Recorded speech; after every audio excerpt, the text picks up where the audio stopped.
Kilauea volcano might explode, sending boulders out of the crater and ash into the air. They say it's a possibility as magma drains down the volcano. They say if the lava column drops to groundwater level beneath a certain area, steam-driven explosions could start happening, and the conditions look similar to a summit eruption from 94 years ago. Fissures have been opening up in the ground in residential neighborhoods already with lava coming out, destroying more than 30 structures. Fox's Jessica Rosenthal. Stocks ending the day in the green, the Dow seeing its sixth consecutive session of gains, and with the close today, it moves into positive territory for the year. The NASDAQ and S&P also higher for the day. Fox News, fair and balanced. Did you hear that Morrico Equipment on Ipoh Road in Tumaning is now an employee-owned company? It's called an ESOP, or ESOP, which stands for Employee Stock Ownership Plan. Collectively, the employees now own Morrico Equipment. Morrico made this change in response to the U.S. military buildup on Guam to retain key employees and to recruit new ones. There's now strong motivation for employees as owners to take responsibility for their role in the company. If you're interested in talking to Morrico about future employment prospects, please apply through their webpage, morricoequipment.com. Hey, it's your stomach again. Subway has all new signature wraps, and around the water cooler, the other stomachs can't stop talking about them. Chipotle Southwest steak and cheese, turkey, bacon, and guac, rotisserie-style chicken Caesar signature wraps. Listen, if I'm honest, as a talking stomach, I don't have a lot of life experience. But I do know one thing.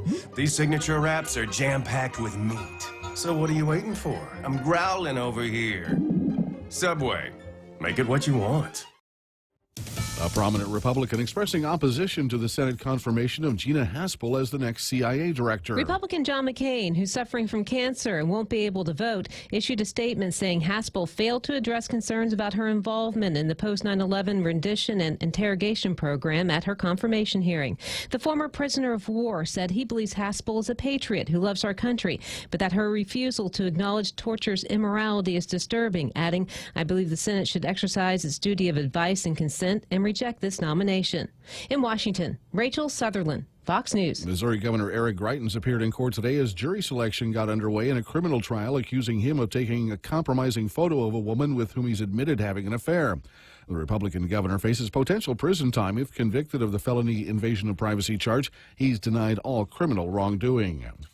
A major streaming service limiting access to music from an entertainer facing sexual misconduct accusations.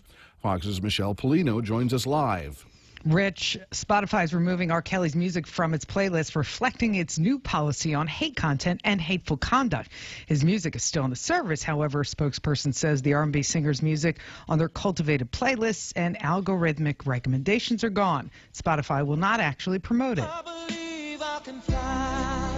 The music streamer saying, quote, "We don't censor content because of an artist's or creator's behavior, but we want our editorial decisions, what we choose to program, to reflect our values." Kelly has denied sexual misconduct allegations. Rich. Michelle, U.S. scientists say this winter's brief La Nina has evaporated, meaning an increased likelihood of a more normal summer. The National Oceanic and Atmospheric Administration saying today that the Central Pacific has returned to normal after a weak to moderate natural cooling that happens every few years during the presence of La Nina. I'm Rich Dennison, Fox News Radio. Don't wait another day and waste another dollar. You can start saving today. At Guahan Insurance Services, we are here to help protect your investment and save you money. We offer insurance advising for business, car, and home insurance. So come and visit us at our new office at Camacho Landmark Center at Marine Corps Drive in Tumaning, and let us show you that you can count on us for all your insurance needs. Call 475-1162. What would you do with unlimited internet? With Docomo Pacific, the possibilities are endless. Docomo Pacific is throwing off the data caps so you can enjoy more of the things you love. Watch, stream, download, and play with no end in sight. Stop by any of our stores or check out DocomoPacific.com to learn more. Life becomes limitless with Docomo Pacific. Better together. In this divided world, there are still a few things that unite us. The thrill of an exciting championship game. Fires to the end zone. Touchdown! the sound of great music, The Grammy goes to... and the love we have for that perfect burger. Ruby Tuesday Guam presents to you For the Love of Burgers menu. For a limited time, we want you to put down that fork, tuck that napkin in your collar, and go for broke with an amazing burger for just $11.99. 8 burgers to try, and time isn't wasting. Ruby Tuesday Guam lunchtime. See you soon. Are you a homeowner looking to save money on your power bill? Ever thought about getting solar on your roof? If the answer is yes, Micronesia Renewable Energy will install a solar energy system on your roof for zero money down, so you can save money on your power bill. Sign up in the month of May, and MRE will pay you $400 in cash. That's right. In the month of May, get a solar energy system on your roof, and MRE will pay you $400 just for signing up. Conditions apply. Call 632-2613 for details. MRE, the smarter choice. Stop by any Circle K today and overload your For Real. It's simple. Pick out your favorite For Real shake, blend it, and then mix and match any 2 toppings for only $1. Overload your For Real with a variety of sweet treats like Oreo cookies, gummy bears, classic M&Ms or peanut M&Ms, and Reese's peanut butter cups. Simply add them to your For Real shake for an overload experience and enjoy. For Real Overload, only available at participating Circle Ks. Circle K, take it easy.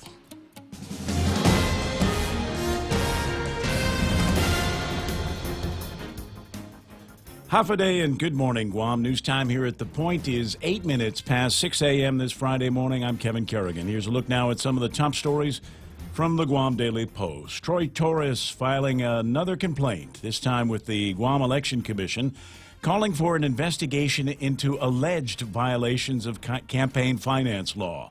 This latest allegation from the former communications director of the Calvo Tenorio administration accuses the lieutenant governor's deputy chief of staff, J.D. Tuncap, of visiting a supporter of Senator Dennis Rodriguez and telling that supporter to convince the senator to vote for the governor's tax hike bill or the teacher contract between Senator Rodriguez's running mate David Cruz and Guam DOE would not be signed.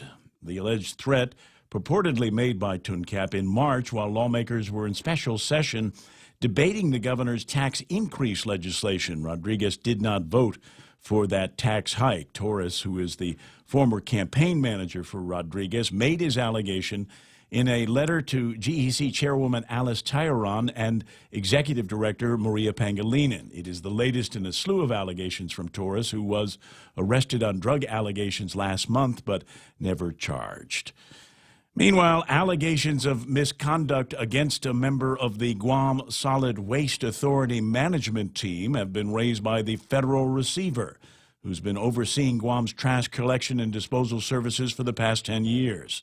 David Manning, the principal associate for the receiver, has filed a motion in district court asking Chief Judge Francis Tadinko Gatewood to seal Appendix A of the receiver's yet-to-be-filed readiness report, because it contains confidential personnel matters relating to allegations of misconduct against a member of the Guam Solid Waste Authority management team. The receiver's motion to seal describes these allegations as being serious and states that there are multiple incidents involving the management employee. Manning expressed concern about the response to the allegations by the Solid Waste Authority's board. The motion provides no further details about the alleged misconduct. Last month, Judge Gatewood ordered Manning to prepare a readiness report by May 10th, yesterday, summarizing whether the new management team at the Guam Solid Waste Authority would be ready to take over the island's trash collection services on June 30th. The judge said she had concerns about how ready the management team would be after she reviewed the board's revised status report and the receiver's comments and corrections to it. A status hearing in the case is set for this morning in district court. We'll have more news after this. Smoky Mountain Barbecue. Howdy, folks. Can't get enough of my KFC Smoky Mountain Barbecue? I'm bringing more to Guam this month with my new KFC Smoky Mountain Grilled Barbecue Chicken. KFC's chicken coated with a sweet and smoky barbecue sauce. Oh, and by the way, Smoky Mountain Barbecue is still available on KFC's Extra Crispy Chicken and Boneless Strips. KFC, it's finger licking good. With the largest inventory of rental equipment on Guam, East West Rental Center is sure to have the tool you need to get your job finished quickly. From equipment rental, party rental, parts and service to used equipment, East West Rental Center has what you need. Call East West Rental Center at 646-1463 or visit them online and browse through their online rental catalog at eastwestrental.com. They're located in Upper Tumon, right across St. John's School. East West Rental Center, providing the island of Guam with quality equipment rentals since 1972. 11 minutes past 6 a.m. here at The Point. A review of Chamorro Land Trust Commission leases issued on properties in Barragata Heights is expected to be completed by next week in time for the next CLTC meeting. Commission Chairwoman Pika Feoran said that she met with Attorney General Elizabeth Barrett Anderson, Senator Tom Adda, and the Office of the Governor after a commission meeting on May 3rd. Barrett Anderson indicated that she may issue an opinion by the next CLTC meeting on May 17. Chairwoman Feoran has turned over the Barragata Heights leases to help the Attorney General complete her review. Numerous questions have been raised over the way the CLTC and land management handled the leases for the highly desirable $1 annual leases in Barragata Heights. There's been a report of an early morning accident in Umatic. It happened around 3:45 a.m. on Route 2 as it enters the village. The driver of the Nissan Sentra ran off the roadway, struck a concrete power pole. Guam police and medics responded. The 3 male occupants of the vehicle were injured and taken to the hospital. Not clear yet whether speed or alcohol were involved in the crash. Guam Highway Patrol is investigating. For these stories and more, log on to postguam.com or pick up a copy of today's Guam Daily Post. Here's Ray with some weather. Let me see here. Partly sunny skies today and partly cloudy nights are in the forecast with isolated showers and a slight chance of afternoon thunderstorms over the island. Light and variable winds and daytime highs about 88 degrees. Overnight lows should be about 77 degrees. Sunset tonight, 6:38. Sun came up this morning at 5:56. We'll take a look at the weather map and see what Mike's got to say about that. Yeah, that's a great drum solo. You like that, huh? Happy birthday. Yeah, that trough going to drag over today. They got really close last night, and it just kind of petered out as it moved through, and then that's just how it goes. And there's nothing there now. There's really nothing now. It's still, the trough is there, but even the trough looks like it's moved down to the south a little bit. It's not like there's a thing that says here is the trough. Right, so you right. got to know what in the void you're looking for. And it's still got that blob of 97W up to the northeast, which is, they say it's weakening, although I have a bit of an uptick in some of that activity overnight. Sure looks like it's organizing to me. Yeah, it did, but they said that the upper level conditions are just not favorable. The water's plenty warm, but up above where it counts. It's going to blow the top of off the thing. Okay. Not going to give it a chance. So all of this is going to move over through the weekend. Here's the thing. Maybe some thunderstorms, but the big thing is going to be the fact that there is going to be very little wind this weekend, and you know what that means. No, that means I can run faster. It's going to be really hot, too. Well, I can handle that. It means I can run faster, at least in one direction, because normally, I'm get the wind at my back, I'm like lightning. It's just grease lightning. You'll be equally fast in both directions. You turn around and you get the wind in your face, and it doesn't work out in the other direction. Yeah, I'm under a pile of happy birthday Bitmojis today, and maybe I'll take some of my favorite ones and stick them online so that everybody can see what they look like here today. It's that's news and weather and stuff together, brought to you by Bank Pacific, where others put branches, they place roots. Now you can choose your favorite Nissan rides and 30 flyaways on Philippine Airlines when you play Micronesia Mall's Your Best Choice giveaway. To play, present mall receipts to win a new Versa Note SR, the Crossover Rogue Sport SV, the Heritage Edition 370Z, or you can choose a tough Nissan truck. Plus, there are great instant prizes from Burger King and Foot Locker. Win more cars, trips, and prizes when you play Micronesia Mall's Your Best Choice giveaway. The Ray Gibson program brought to you by King's Restaurant, serving Guam favorites to families like yours for over 40 years. King's Restaurant, always open and always local. Did you know over 80% of all vision impairments can be prevented or cured? Naval Academy and Johns Hopkins University graduate Dr. Peter Lombard has performed thousands of sight-saving procedures in Guam since 2010. He specializes in cataract surgery and can treat your diabetic eye disease, glaucoma, and much more. From simple vision exams to complex surgery, Lombard Health proudly accepts all insurance. Call today to book an appointment at 989-4747. Guam's best eye care, one patient at a time. Portions of the program also brought to you by our pals over at Security Title. Their job making sure that you actually own the property you think you just bought. Manila, Osaka, Fukuoka. Dreaming about your next vacation? With the FHB United Mileage Plus credit card, you can get 10% off on United Airlines flights from Guam to Manila, Osaka, or Fukuoka when you book your ticket by May 31. Book your flight on United.com at a United City ticket office or your local travel agency using promo code FHB18M. Visit FHB.com/United Fair Sale 18 for more details. Terms and conditions apply. First Hawaiian Bank, Equal Housing Lender, member FDIC. It's your birthday. It's the day that you were born. It's the day your mama brought you home. It's a special day. Let us celebrate. Happy birthday. Happy birthday. I'm gonna celebrate with you. Time to celebrate. Tell everybody. Come on, y'all. Singing it with soul. Come on and celebrate. Can I get a witness? Can I get an amen? Yep, Amen. Big Happy flourish birthday. at the end.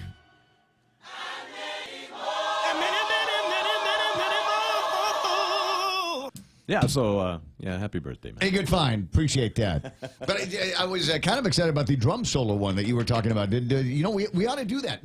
Can I just maybe a new thing in the Ray Gibson show? Just whenever like there's something to celebrate, or my birthday, or Kevin's birthday, or your birthday, or we get somebody on the line that just has the most salient point, right? And just go. You know what? It's time for a drum solo. Nice, not quite. I'm thinking like a real drum solo. Bang, bang, bang, bang, bang, bang, bang, bang. Oh, I can dig up some Neil Peart somewhere. Exactly. Some YYZ the audio equivalent of a mic drop. That's what I'm looking for. So if we get, as an example, you get Frank Huggan on the radio, and he's talking about going after the CLTC. Got a bill that's before the legislature, and he's got another one's going to be dropping next week. And so we get him on the line, and he says this is what it's going to be about, and we're finally going to get that moratorium. And instead of that being the mic drop moment, that would be the drum solo. Yeah. Mike, time for a drum solo. Neil Peart just tearing it up, because we know Neil's the best in the world. Can you get that before 10 o'clock this morning? I can try. All right. Hey. Given a few quiet moments, I can get everything. Welcome to the Ray Gibson Show on The Point. My name is Ray Gibson, and as you might surmise from the last couple of minutes of brouhaha here, it is my birthday today. Cake and ice cream for everybody. 56 summers now is the way we're going to be counting this. But I'm not the eldest in the room. You should be like me. I count backwards. That's the way to do it. Yeah. I might actually start doing it. I'm 33. The 33-year-old Kevin Kerrigan from the Guam Daily Post with me this morning, and a ton of new stuff that we get to talk about in the stories. Not necessarily new stories, but new parts of old stories that go back a couple of weeks. And, of course, Mike Knight gets the phone when you call, 888-8255. That number again is 888-8255. Yeah, and I just live in denial. Do you? Yeah. Not counting at all. Not counting at all. As long as you're not so old, they won't let you have a Bitmoji account. See, there we go. And I don't think that has an age limit, but I'm not sure. Possible. Wait, sometimes I think there should be.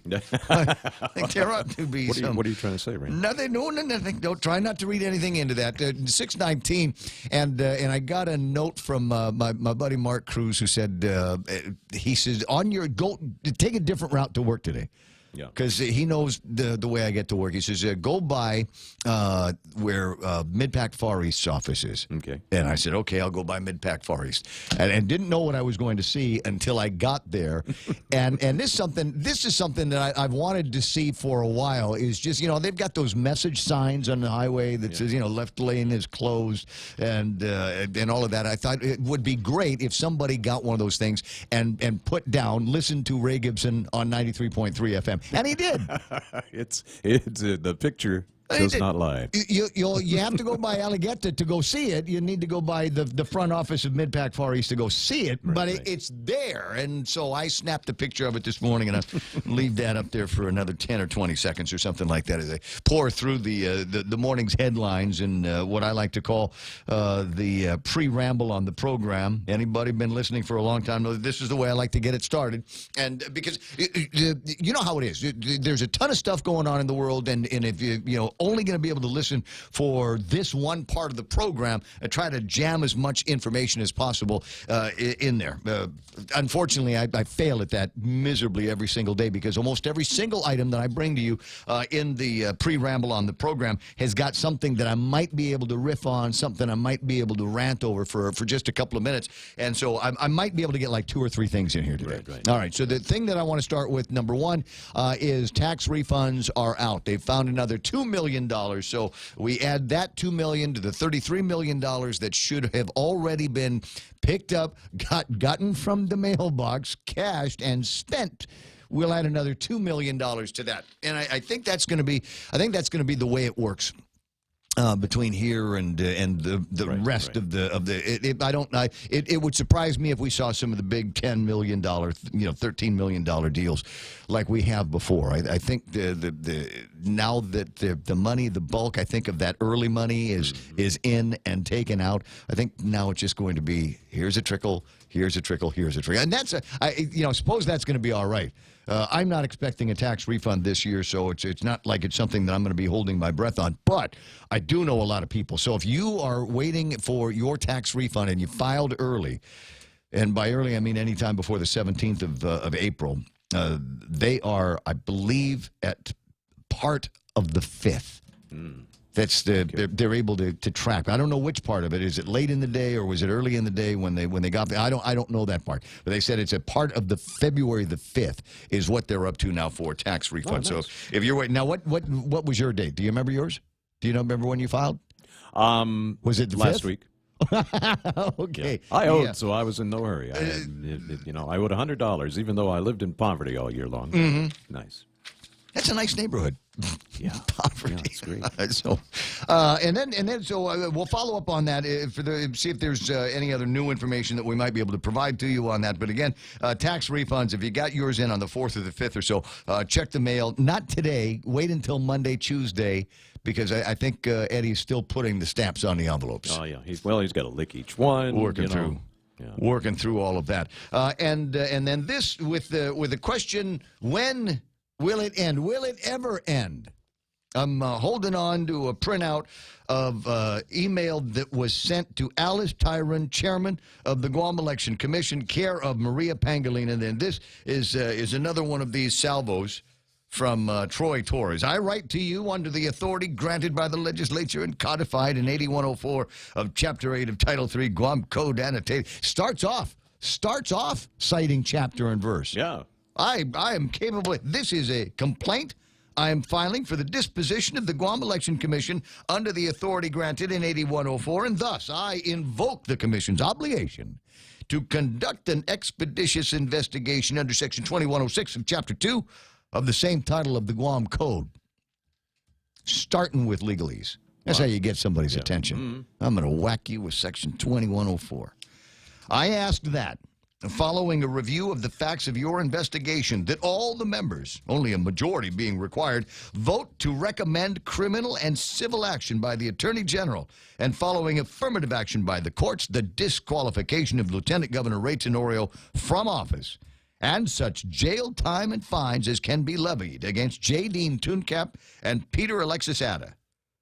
And with all of the officialese that starts, then it gets down to this. Separate correspondence forthcoming, but it's late and I'm tired. Keep it real, Troy. Yeah. Keep it real. And then he goes on to explain, and I have a lot of respect for my colleague, Kevin Kerrigan, because Kevin Kerrigan actually read the entire document, and you were able to make a story out of it.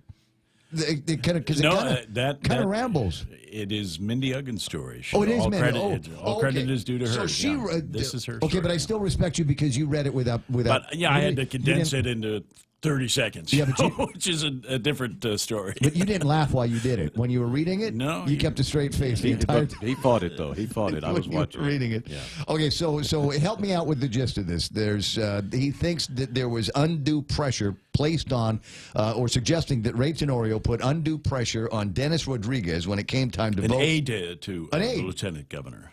That would be Jay Dean? That would be Jay Dean, yeah. That's the allegation. Yeah. So now he mentions Peter Alexis's ad his name in here. What the heck's that about? I don't see anywhere. I guess details to follow. I didn't mention Peter. Well, it was late and he was tired. Okay. But I read the thing looking for, I know Peter Alexis.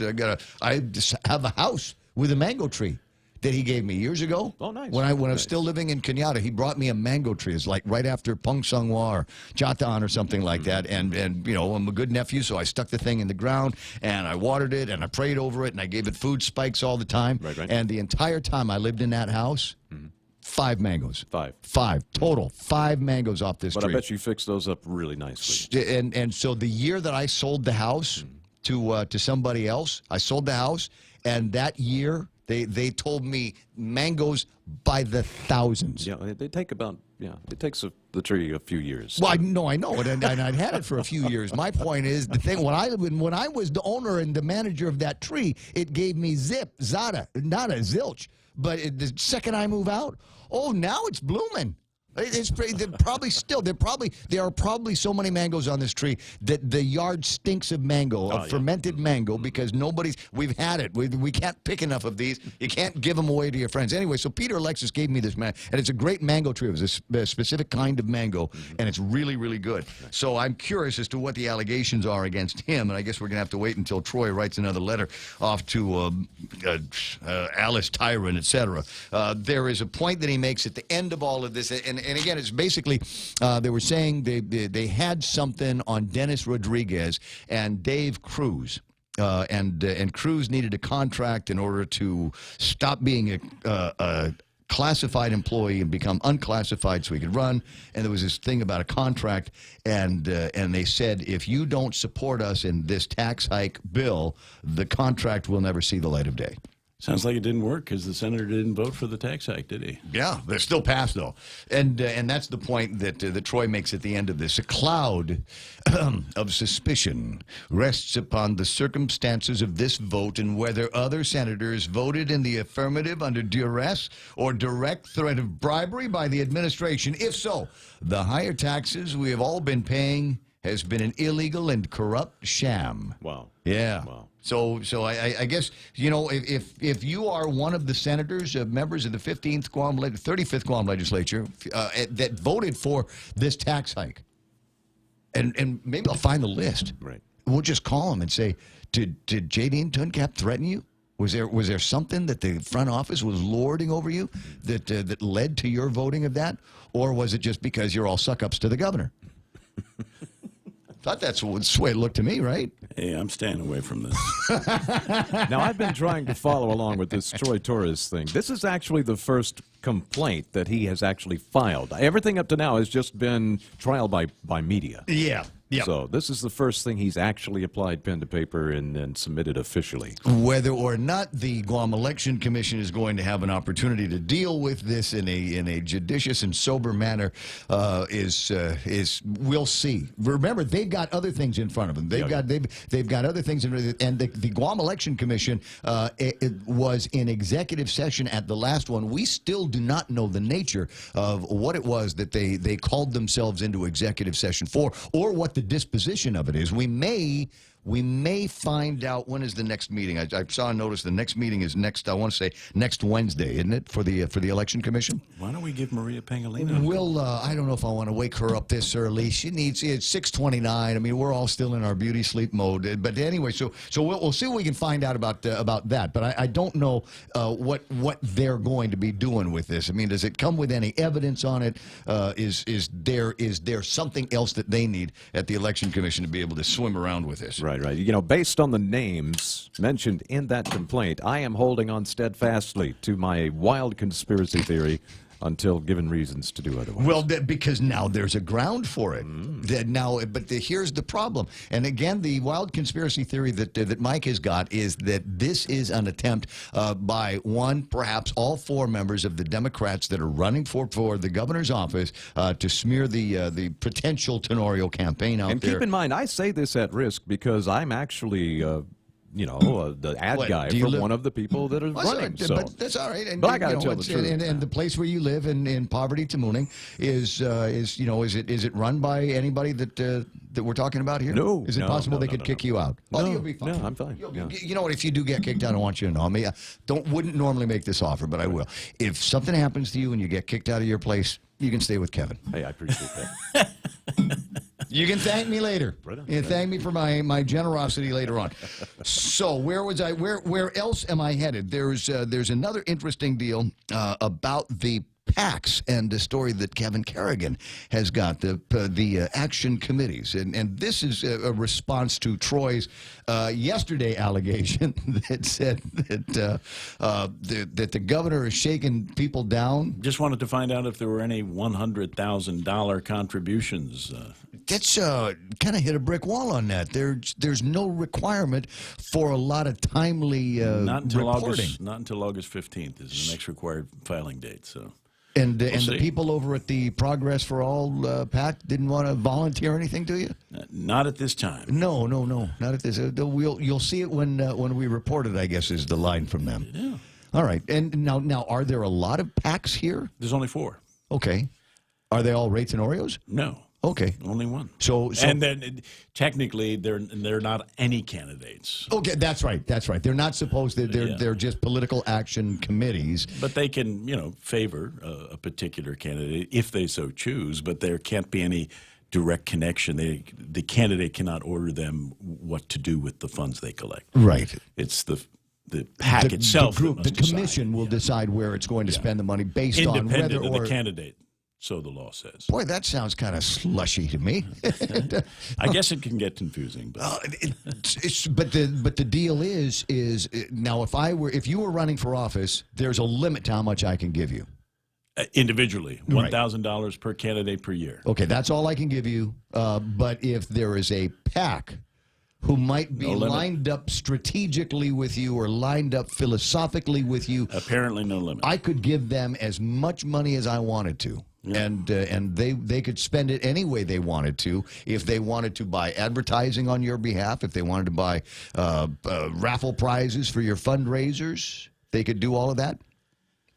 Well, let's get Marie on the phone. Yeah, we'll chase this. I mean, I've known about political action committees in the past, and I always thought that they were an interesting addition to our political landscape. But if you want to look at it like it's a great opportunity to be able to raise a whole lot of money without having those pesky reporting requirements and the limits that might be imposed on the other laws, well, that's interesting as well. We'll play around with that and more. And there's. Did I already say it was my birthday today? Happy birthday! Thank you very much. Okay, so you know what I want for my birthday? I want 1,000 follows on the radio station on the point.gu website. We're at 900. I want to say it's either 940 or 960. Ah, okay. So I did. That's what I want for my birthday, and so if you are watching us Facebook Live this morning, I want to say thanks very much. Do me a favor and go go to the page, the point.gu page on Facebook, and click on follow if you don't mind. And now there's a benefit to it, and it is that whenever we're live, you'll get a notification that says that hey, Ray Gibson's on the radio, and it'll be just like your Facebook alarm clock. And no, I think that's it. That might be the sole benefit. By the way, I had a couple of your really old friends call in, and they wanted to send you a message as well. Happy birthday to you. Happy birthday to you. Happy birthday, dear letter. Happy birthday. I guess they forgot your name. To you. Hey, you want to blow out the candle? Oh, me?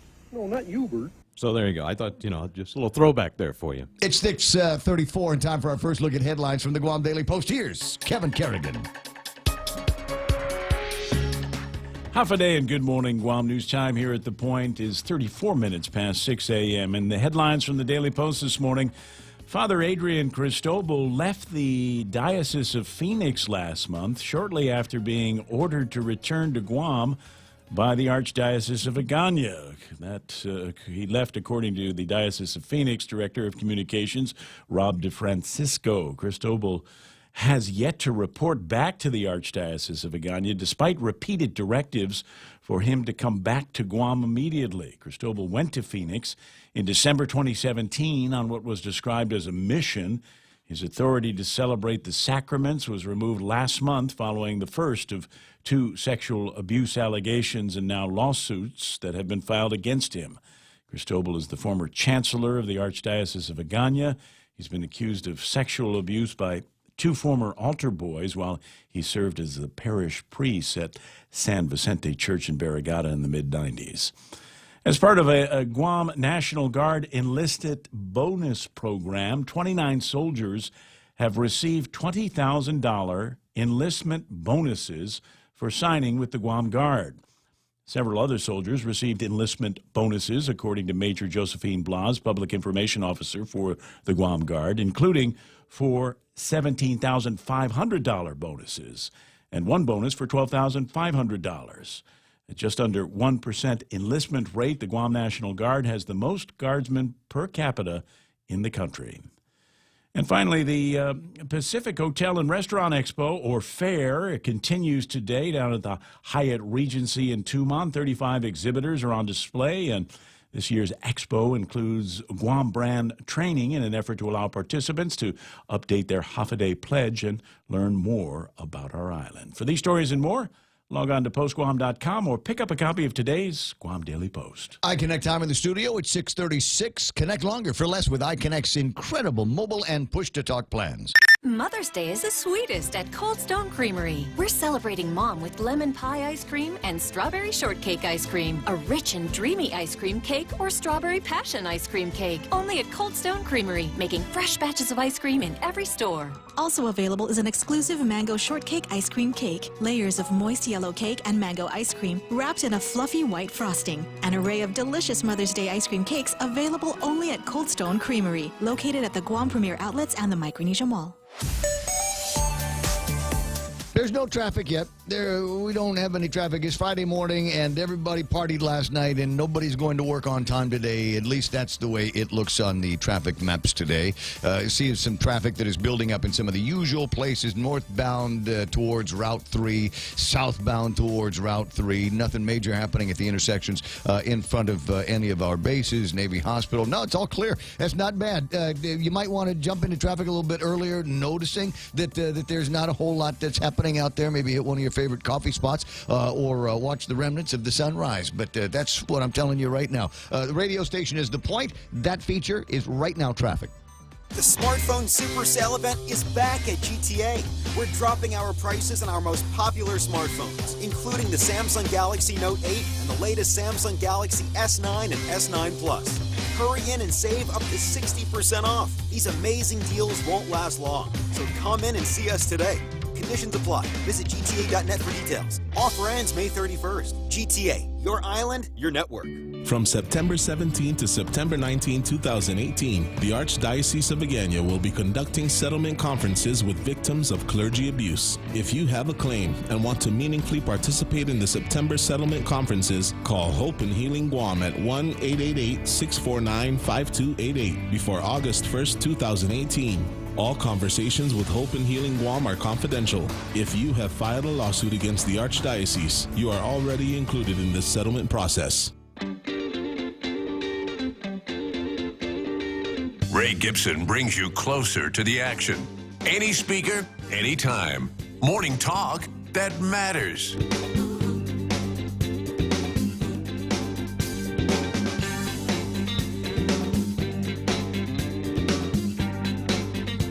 Let's take a look and see who's up this morning on the Facebook Live. Carl and Jerry Gutierrez. Maybe you recognize the names. Brad Hewitt, Adonis Cruz. There's Mark Colby getting ready to celebrate the beginning of his weekend, the beginning of the GML season. Congratulations. I know that you put a lot of hard work into that, and I know it got a new microphone. I saw that. Posted that on the Facebook yesterday. Got himself a new microphone. So we know he's going to. He already had a great voice, but I think with that new mic and some of the other PA gear he's bringing out, guy's going to sound absolutely fantastic. Thanks for the birthday wishes there, Adonis. Greg Carabrock's on. Tommy Martinez Aguero, did you get your free food for your birthday?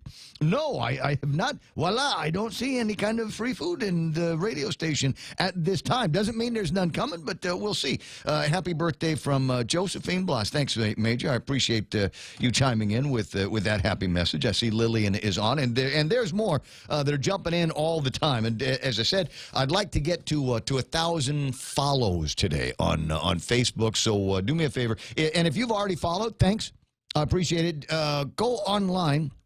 And I think there's a way to do it on Facebook, but I'm not 100% sure how to do it. And that is, I think there's a button on the point.gu where you can send that to your Facebook friends, right? And they can follow it as well. There's some kind of share mechanism. I don't exactly know 1,000% what it is. I haven't seen it, but the standard issue thing is you'll get a share button. It offers you multiple platforms that you can share on. I'm sure it's the same.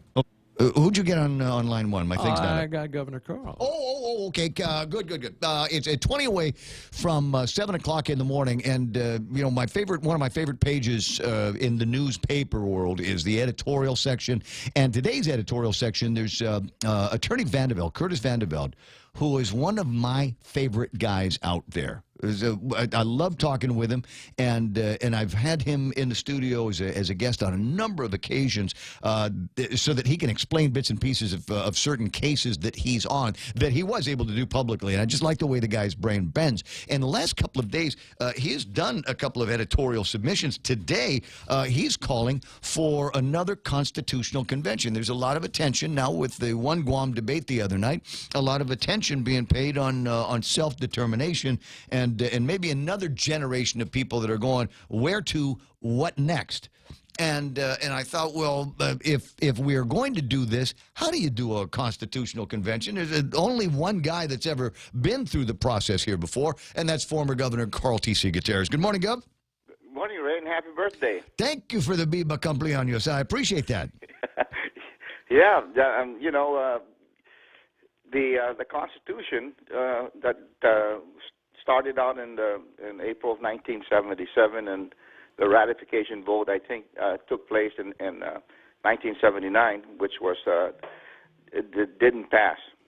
Well, let's go back before the first gavel of the Constitutional Convention. What's the process to get that started? How did you guys begin it? What did you need? Was it something from Congress, or was there money, or did the governor have to do an executive order? How did you get started with that? The United States Congress around October 1976 passed a law that authorized the Virgin Islands, the U.S. Virgin Islands, and Guam to write their own constitution with certain parameters set out that you write it for local subject matter, not get into the federal-territorial relation that each territory had. And so Senator Frank Bloss, the late Frank Bloss, introduced a bill authorizing and calling for an election in April of 1977. To represent the island in the Constitutional Convention. And during that process, of course, like they do in the legislature, there was a jockeying around to see who's going to be the president of that Guam Constitutional Convention. And I was happy to have been elected by the body to chair the convention. And we did pass that Constitution, and the part of the procedure was that if you pass the Constitution and you get it all done, you send it to Congress. Congress will look at it and see whether you stayed within the parameters, and they would approve it and then send it to the president. At that time, it was Carter, President Jimmy Carter, and they both approved it, and then they called me to see if I can come back to Washington. I think it was October 3rd, 1978, to pick up the approved Constitution by the President and the Congress. And Congressman, Wampat was there also representing, and Governor Ricky Berdalio. So the three of us went into the White House, and Cecil Andrews, who was Secretary of Interior, was there as well, and received the Constitution approved by the President. And then the process came back for us to vote whether to ratify it, or not. And there was very heavy campaigning against the ratification by activist group, saying that if you ratify this Constitution, you have negate all your rights for future negotiations with the United States. That's 40 years ago. Mm-hmm. Nothing had happened, right? And so we've got a process that has already begun. If Curtis Van de Velde in his editorial this morning is able to garner sufficient attention and maybe another desire to conduct another constitutional convention, what would be required? I mean, I assume the federal law is still in effect. And researching this and talking to people in Washington, we have already written a Constitution, and it has already been approved by the Congress and the President. And we didn't ratify it, but that Constitution is still sitting there. Hopefully, we don't need to call a constitutional convention until we ratify the Constitution. And we've already got it approved. The Virgin Islands had 5 iterations of their Constitution, and it keeps getting bounced back by the Congress. Never been approved, but Guam was on the first try. And so if we just go out and re-vote to ratify, and if it's ratified within that law that authorizes the ratification, that immediately a constitutional convention will be held to amend certain parts of that Constitution which became outdated, like the new judiciary, the AG's office, the Department of Education. Those are the things that we have to tweak to make it, compatible. But that can be done with another convention, right? It's not going to require another act of Congress. That's right. And if you go back for another act of Congress, I suspect we will never get a Constitution. Do you suppose it could stand another ratification vote, and how would we get it, say, on the primary or the general? No, I've been asking the legislature. I asked Rory Respicio, I asked Tina Barnes, several, almost a decade ago, to please go through this process, introduce a bill so that we can try and ratify the Constitution again. And no one ever took me up on the challenge to introduce that bill authorizing for the election. It could fall on the primary, or it could fall in the general election, but or just separate and apart from any other election. Just have a constitutional vote on it. Now, this would not, if it went out for a vote, was finally ratified by the people, and then we go through the amendment and update process, it would not impede in any way other conversations about self-determination and statehood and independence and free association, right? That's my idea that it should not. If you ratify this Constitution sitting there, 90% of the Organic Act would have been replaced, because those are local laws that govern our internal self-government. The other 10% is the relationship part with the United States government. So that 10% that's left over, that's what we were supposed to be talking about. And part of the agreement we had was that we were going to try to figure out how we can work on that 10% to have some meaningful participation in the way that the laws are continually passed in Washington that govern our lives. And so I came up with the concept of the Federal Commission, saying that Garamendi agreed and other people agreed that we go ahead and set up a federal commission, but not with the Interior necessarily, but to have the Secretary of Defense or his designee on the Department of State, the Secretary of State, and plus one from Guam. And the three of them will continually review every legislation going into the Congress, in the House of Representatives, the the Senate and look at that bill and to see what the impact would be for Guam and, of course, other territories. We're saying that not, one size doesn't fit all. And, for example, the EITC, if they were reviewing something to say go out with an EITC and they'll have to kind of wait for the report from the Federal Commission saying this is going to be a bad impact for the Guam and the territories. So we recommend that you exclude Guam or, for some cases, include Guam. Right, or find a way to create the parity. Speaking of parity, now thinking about the Constitution that has been adopted but not ratified, adopted by Congress but not ratified or approved by Congress, does it speak to the balance of power between the legislature and the governor? And that's something that there have been fistfights going back decades on all of that. Does it create a more level playing field for both of them? That was one of our major concerns because we knew that in the Organic Act, when it was first drafted, it favored the strong executive branch because you have to realize that there was no government yet in Guam, so they gave the governor of Guam a lot of authority because he was appointed by the President of the United States. And so he had almost a plenary power over anything. He can change laws and write laws, and so this Constitution really set out a separate and co-equal branches of government. And, there's a check and balance power. Yeah, well, I'm thinking about it now. It doesn't seem to be too difficult. I mean, if there are obvious flaws in this, we've got a smart populace here. We got smart people that would go and vote one way or the other, or at least listen to some debates on ratification of a constitution that has been out and available for review for about the last 40 years. Things have changed, and it is a malleable document. It is something that can be updated and upgraded, and we don't have to ask anybody to do it. It's our Constitution. That's correct. That's absolutely correct. Guam got approval within the first round. Virgin Islands, for 5 times, they just don't have it yet. They don't have an approved constitution by their populace. Well, I hate to call people out, but you shared the stage the other night with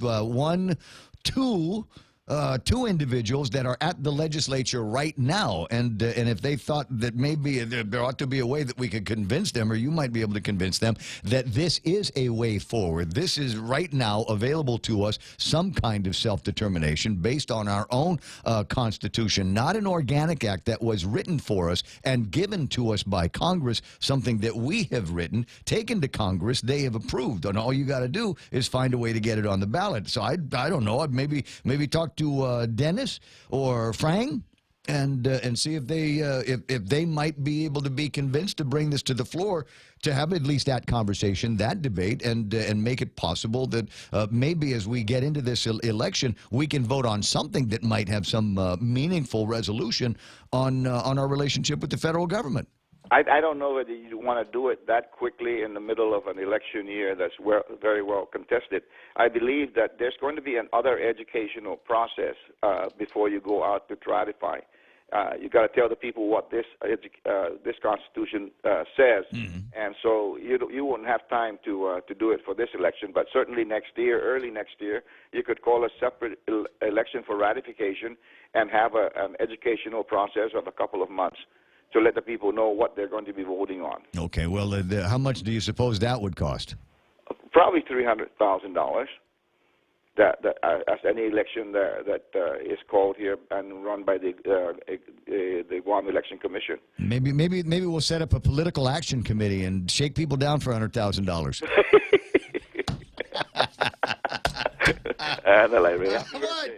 You know what? The whole 10 minutes of that conversation, I was trying to figure out how to squeeze that in, but I finally figured it out. So my other question was we're not going to see any letters from about you from Troy Torres, are we?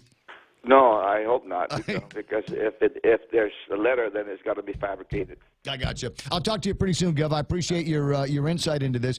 Frankly, there's really nobody that I can talk to about constitutional conventions that I think was as responsible and was there for the process. So to Attorney Curtis Vandeveld, it's an interesting idea of forming another constitutional convention, but frankly, we've already got one. And once it is ratified by the people, all of the things that you'd like to see in it, all of the things that this new generation of Guamanian would like to see in it is something that can be talked about. It's our document, and if we want to make changes, we can do it right here. That's right. I hope that Curtis would consider that part. And we've got one approved by the Congress and the President, and we brought that home. The people of Guam, just didn't ratify it, but I think we can do another try. Who is the primary opponent? Are they still around? Yes, Congressman Underwood, Marilyn Manibusan, Hope, I think, Cristobal, and all of those other people that were Chamorro activists that were really pushing for self-determination. They really, really believed that if we had ratified that Constitution, it would have negated all our rights in the future to negotiate. And having done that, and they spurned that Constitution, we still haven't changed anything over 40 years. Interesting. Well, I'll see if I can get some time because I need to get another happy birthday message from my Uncle Robert. So I'll see if I can get a hold of him and see if if he's still as passionate about it now, or if he thinks that maybe sufficient time has passed, and our relationship with the federal government, based on years that he was in Washington D.C., might have negated some of those issues. Yeah, he was very passionate at the time. Believe me. I remember.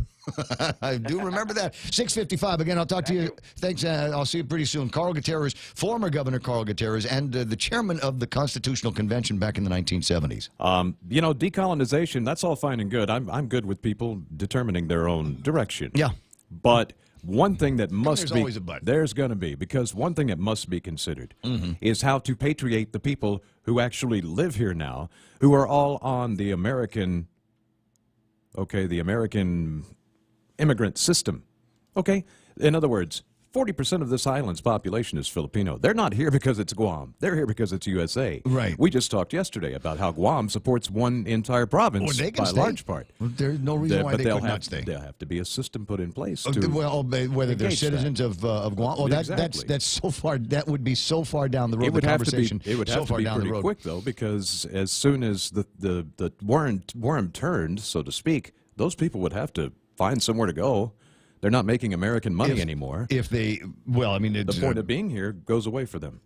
There will still be work to be done, and whether they repatriate dollars to the Philippines patriate money to the Philippines in dollars or pesos or whatever we want to call the Guam money, whatever that's going to be, that we'll still spend in the Pampangas. But I hear what you're saying about the idea that what about people that are not necessarily American citizens? If we become an independent nation, what eventually will happen to them? The same thing that happens with non-citizens in any other country. Yeah, we just say, who are you and how long are you going to be here? Yeah, you've lived here longer, so evidently your confidence is higher. But I look at the hospital, and we can't even pick up our own trash. Really? Decolonization? At the hospital? Well, no. You're not too far off. I bristle sometimes at the ideas that get flown around here and how we're going to support ourselves when we don't have that big pipeline of money from Washington, D.C. when they finally squeak down and turn the nozzle off. 6:57 and change in the program. And where do we get to go in the next hour? Well, I got a couple of other interesting things that we're going to be talking about now that we've given her time to hit the snooze bar a couple of times. We'll see if we can get Maria Pangilinan on the line to comment on what Troy Torres has written to Alice Tyron over at the Guam Election Commission, and allegations made that there was sufficient duress that was placed on Dennis Rodriguez to at least raise an eyebrow. And is it possible that duress was placed on other people that did vote for the successful passage of the tax increase measure? And what was it? My buddy Eddie Cruz on Facebook this morning, because I'm trolling Facebook looking for happy birthday wishes. What? Don't you do that too on your birthday? Don't you say, hey, who remembered me? No, I'm usually drunk by 9 a.m. Yeah, that's what somebody's asking me. So where are you celebrating your birthday tonight? And the truth of the matter is, I think I'll be in quiet, reflective, solemn prayer and reflection. So you'll be drunk by 9 p.m. Club Viking or something. I'm not sure exactly, but we'll figure it out. You can reflect silently while there's loud music playing, so no problem. It's easy. Just put the headphones in or whatever. But again, going for 1,000 follows today. That's what I want for my birthday. That's what will make me happy. I think we're at 960. 40 people. Send them a message on Facebook and tell them to follow us at thepoint.gu. I appreciate it. And happy to see all kinds of friends that are remembering my birthday today. Hi, Darlene, and there's Frankie Gutierrez, and there's plenty more on the list, and I look forward to seeing you on the Facebook list as well this morning. The radio station is KUSG. Gutnia. We are The Point. Fox News Live is coming up next. On the other side of that, Kevin Kerrigan with this morning's big news from the Guam Daily Post. See you in a couple of minutes.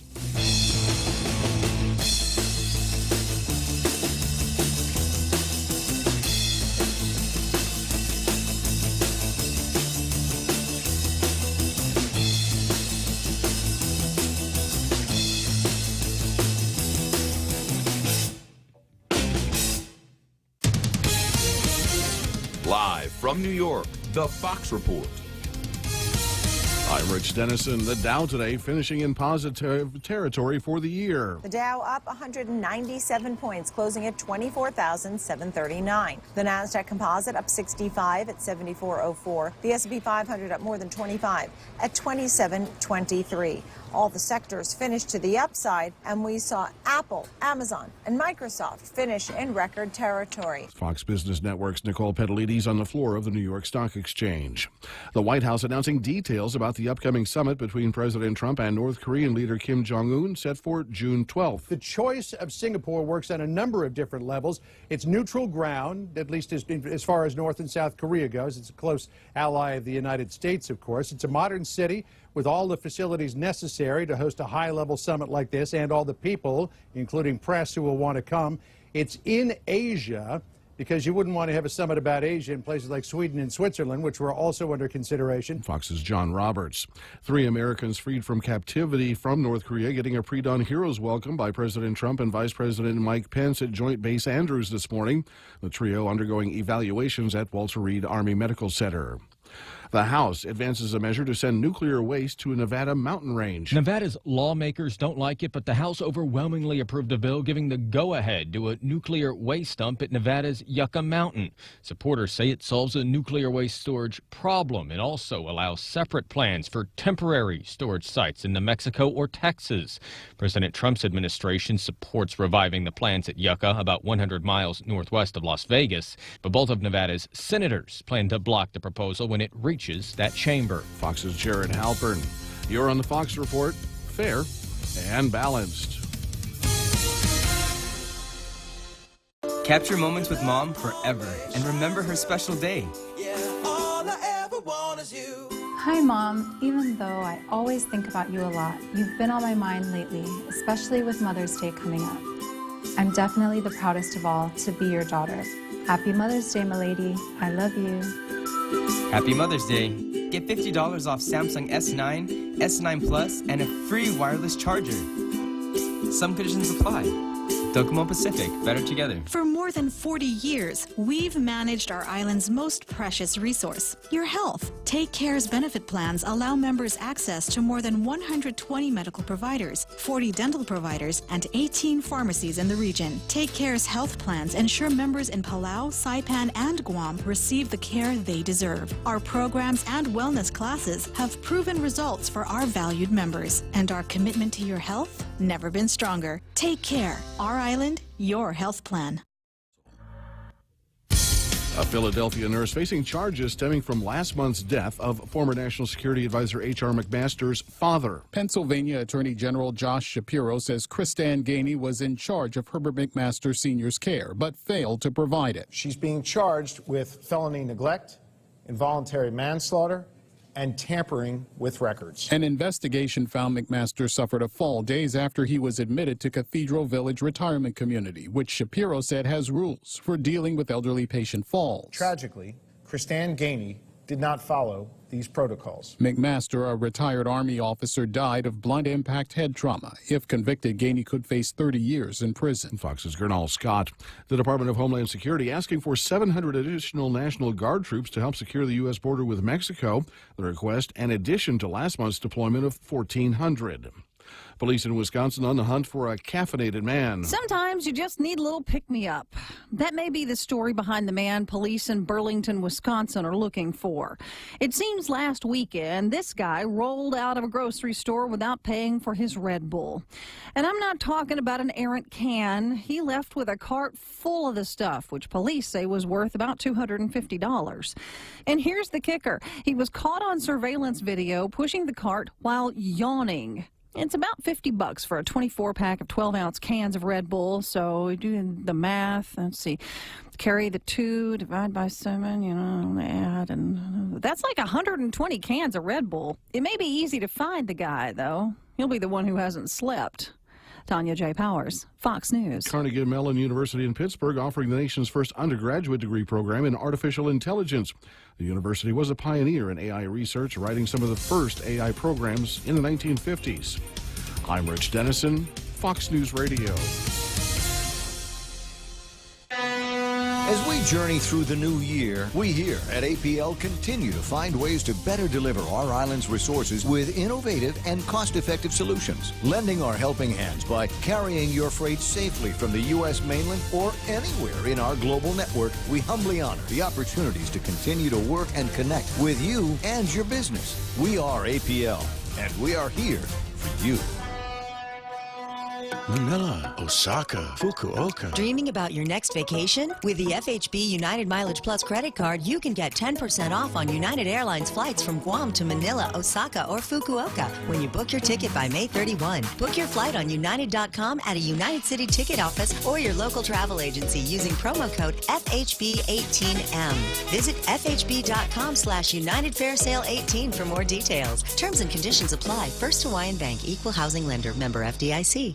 Security Title is honored to join in sponsoring Ray Gibson on The Point. Buenas and half a day. Guahu si Clara Menglotnya of Malolo. And this is where I start my day, listening to the voices of our community and sharing thoughts about issues that affect all of us. It all boils down to our people and our land. Protehi itanotmu, protect your land. When it comes to your family land, remember to call the professionals at Security Title, just like you call Ray Gibson in the morning.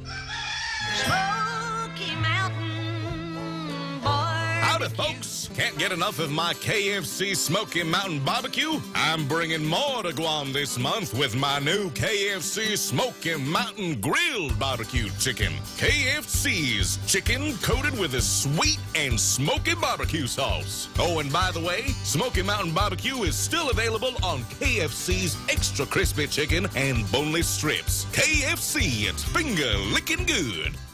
GTA's best internet deal has arrived. With fiber internet, you get up to 50 megabits of data per second for only $50 per month.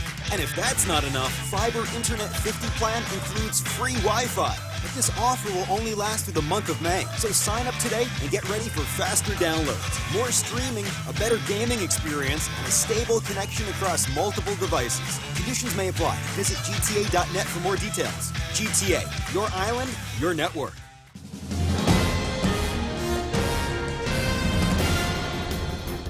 Half a day and good morning, Guam. News time here at The Point is 8 minutes past 7 a.m. this Friday morning. I'm Kevin Kerrigan. Here's a look now at some of the top stories from the Guam Daily Post. Troy Torres has filed a complaint with the Guam Election Commission calling for an investigation into alleged violations of Guam election law. This latest allegation from the former communications director of the Calvo Tenorio administration accuses the lieutenant governor's deputy chief of staff, Jadine Tuncap, of visiting an unnamed supporter of Senator Dennis Rodriguez and telling that supporter to convince the senator to vote for the governor's tax hike bill or the teacher contract between Senator Rodriguez's running mate David Cruz and Guam DOE would not be approved. The alleged threat was purportedly made by Tuncap in March while lawmakers were in special session debating the governor's tax increase legislation. Rodriguez did not vote for that tax hike. Torres, who is the former campaign manager for Rodriguez, made his allegations in a letter to GEC Chairwoman Alice Tyheron and Executive Director Maria Pangilinan. It is the latest in a slew of allegations from Torres, who was arrested on drug allegations last month, for which he blames the Calvo Tenorio administration. Torres has admitted to being a drug user, but he has not been charged with any crimes. Allegations of misconduct against a member of the Guam Solid Waste Authority management team have been raised by the federal receiver who has been overseeing Guam's trash collection and disposal services for the past 10 years. David Manning, the principal associate for the receiver, has filed a motion in Guam's district court asking Chief Judge Francis Tadenko Gatewood to seal Appendix A of the receiver's yet-to-be-filed readiness report because it contains confidential personnel matters relating to allegations of misconduct against a member of the Guam Solid Waste Authority management team. The receiver's motion to seal describes these allegations as being serious and states that there are multiple incidents involving the management employee. Manning expressed concerns about the response to the allegations by the Solid Waste Authority's board. Board Chairman Andrew Gale telling the Guam Daily Post that he could not comment about the motion filed by the receiver because it relates to a personnel issue. A status hearing in the case set for this morning in Guam's district court. We'll have more news after this. How about when we lend you money for your home, we pay for your appraisal? That's right. When we make you a loan, we'll pay for the actual cost of your standard appraisal up to $1,500. Add that to our super low rates and you'll see why so many people are coming to Bank Pacific for their home loan. So join them by joining us, Bank Pacific, where we're open to closing your loan in a hurry. Bank Pacific, where others put branches, we place roots. Equal housing lender, credit conditions apply. Chili's Smokehouse menu just got tastier with their new smoked honey chipotle short ribs, marinated and smoked for hours. Try the smoked honey chipotle short ribs and chicken combo, or enjoy the family combo with mouth-watering honey chipotle short ribs, Texas-sized baby back ribs, crispy chicken, and juicy barbecue chicken served with home-style French fries and corn on the cob. It's the Chili's Smokehouse menu, now with smoked honey chipotle short ribs, available for a limited time. Chili's, more life happens here. 11 minutes past 7 a.m. here at The Point. Father Adrian Cristobal left the Diocese of Phoenix last month, shortly after being ordered to return to Guam, according to the communications director for the Diocese of Phoenix, Rob DeFrancesco. Cristobal has yet to report back to the Archdiocese of Agana, despite repeated directives for him to return to Guam immediately. Cristobal went to Phoenix in December 2017 on what was described as a mission. His authority to celebrate the sacraments was removed last month following the first of two sexual abuse allegations and lawsuits now filed against him. Cristobal is the former chancellor of the Archdiocese of Agana. He's been accused of sexual abuse by two former altar boys while he served as the parish priest at San Vicente Church in Barrigada in the mid-90s. 29 Guam Guard recruits got $20,000 enlistment bonuses for signing up under the Guam National Guard Enlistment Bonus Program. Guam Guard spokeswoman Major Josephine Blas also reports that 4 other soldiers received enlistment bonuses of $17,500 and one got a bonus of $12,500. The per capita enlistment rate on Guam for the Guam Guard is just under 1%. The Guam National Guard has the most guardsmen per capita in the country. Blas said that the incentive program is part of the Trump administration's effort to boost enlistment rates after the Obama administration downsized the military. For these stories and more, log on to postguam.com or pick up a copy of today's Guam Daily Post. Ray now with some weather. Thanks, Kevin. Looks like a partly sunny skies form a birthday afternoon with increasing clouds. Overnight, expect isolated showers with east winds 10 to 15 miles an hour, decreasing again tonight. Highs 88 degrees and over low into 77. Overnight lows of about 77 is what he is trying to say for those of you trying to. You know what? I had two different things going on in my head. One of them was read the weather, and another one was try to remember a couple of things I'd seen. When I got in the car this morning, 76 degrees. That was at 4:30. But a humid 76. A humid 76 degrees. And then later on, somebody had, about 5 o'clock or so, maybe 5:30, somebody had posted something that said it was closer to about 80 degrees already. Wow. And yesterday, somebody took a picture of a beautiful Tumon Bay, and in the picture, you could see the dashboard thermometer. 100 degrees, it said. Wow. Did we get to 100 yesterday? I know in some places, felt like it, yeah. I got you. 7:13, that's news and weather together right here on The Point.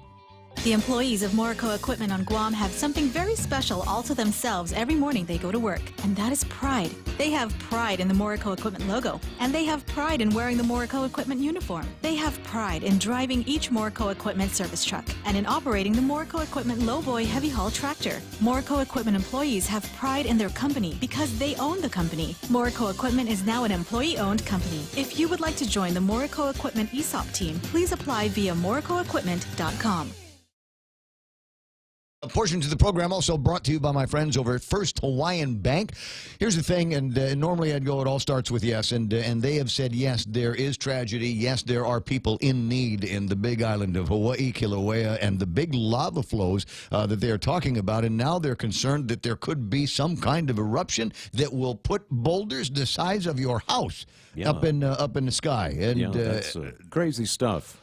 All of a The sudden, lava, what happened is in the conduit of the volcano Kilauea itself, the lava has gone and decreased and deflated below the water table. And there are rocks piling in now. This part of the sides of the column are caving in. I'm imagining a bullet. And, well, that's a lot of bullets, like a shotgun. Yeah. And so all of this, when the water hits the lava, buildup of steam, sooner or later, that's going to give. And boom. It happened in 1924, so it can related to something that's happened in my lifetime, Pinatubo. Yeah. Probably because Pinatubo was a mountain, right? Yeah, Pinatubo had pretty much sealed itself up and had not erupted in well over 400 years. So a lot of pressure buildup. In this case, it's different. We're talking about steam. And a buildup of steam over a short amount of time. We're lucky that Hawaii's lucky that Kilauea is not a Pinatubo type volcano. So, for what?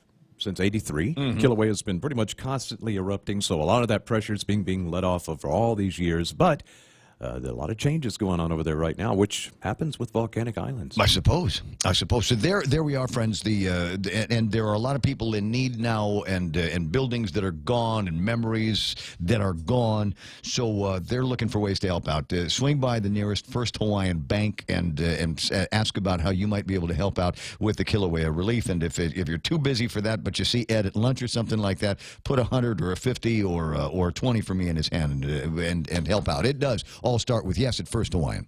Are you a homeowner looking to save money on your power bill? Ever thought about getting solar on your roof? If the answer is yes, Micronesia Renewable Energy will install a solar energy system on your roof for zero money down, so you can save money on your power bill. Sign up in the month of May, and MRE will pay you $400 in cash. That's right. In the month of May, get a solar energy system on your roof, and MRE will pay you $400 just for signing up. Conditions apply. Call 632-2613 for details. MRE, the smarter choice. Was I supposed to do something else? Yes, our friends over at King's. Oh, I didn't do that one already? Okay. Going to King's, because I said so. Did I give you too much vodka? Not enough, apparently. No, here's what you do is it's time for waking up, and if you have already gotten everything taken care of and you said, I've got time, I don't need to rush to get anywhere this morning, you know what? Go find a King's restaurant and grab yourself a delicious, nutritious breakfast. They know exactly how you like it. Sometimes you've been eating at King's for so long, they just look at you and say, 2 eggs, over easy, side of toast, and we want some hash browns, and what's the one that I like is corned beef. Get me some corned beef hash. I like to say that bacon is meat candy, but corned beef hash, that's like meat birthday cake, right? So grab some of that today at King's. Always open, always local. Ready to buy real estate on Guam? Congratulations! But what now? There are so many questions, so many things to do. Where do you start? The best place to start is to call Century 21 Commonwealth Realty, Guam's biggest name in real estate. They aren't the best because they're the biggest. They're the biggest because they're the best. Trust the name. Find out why. Call Century 21 Commonwealth Realty today. 888-2121. Trust the best.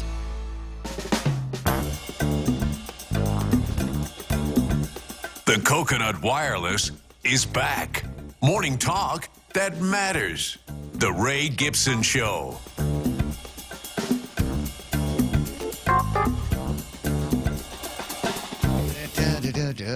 Being enacted by the people of Guam, a new 75126 is hereby added to Chapter 75, Title 21, GCA, notification of intent to award leases or licenses of Chamorro homelands.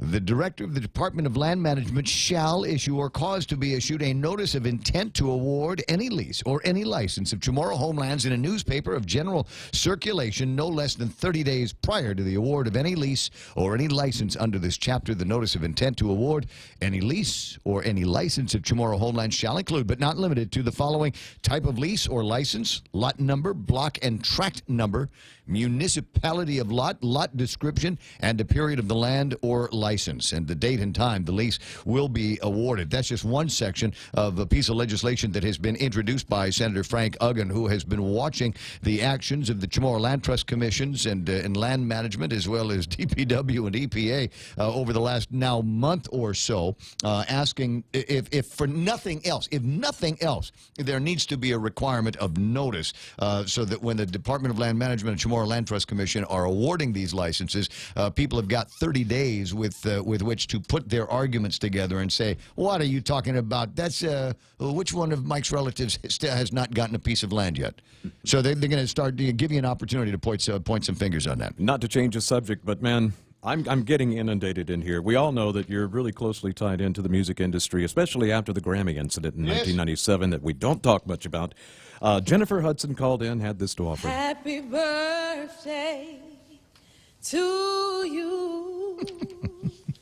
Happy birthday to you. Happy birthday to you.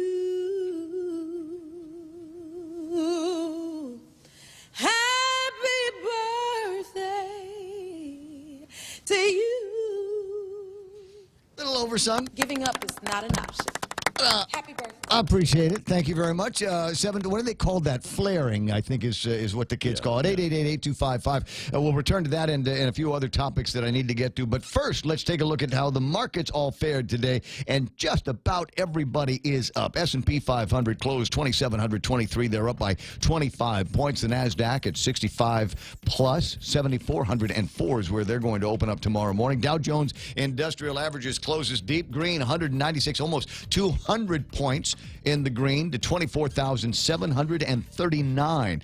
You know, they keep this up. They're going to be back over 25,000. That'd be fun to see. 7,700 for the FTSE. The Nikkei is at 22,004. And the Hang Seng Index over 30,000. 30,809, as a matter of fact. Even the Shanghai Index is up by 16.02. Aren't there conversations going on with the president in Shanghai these days?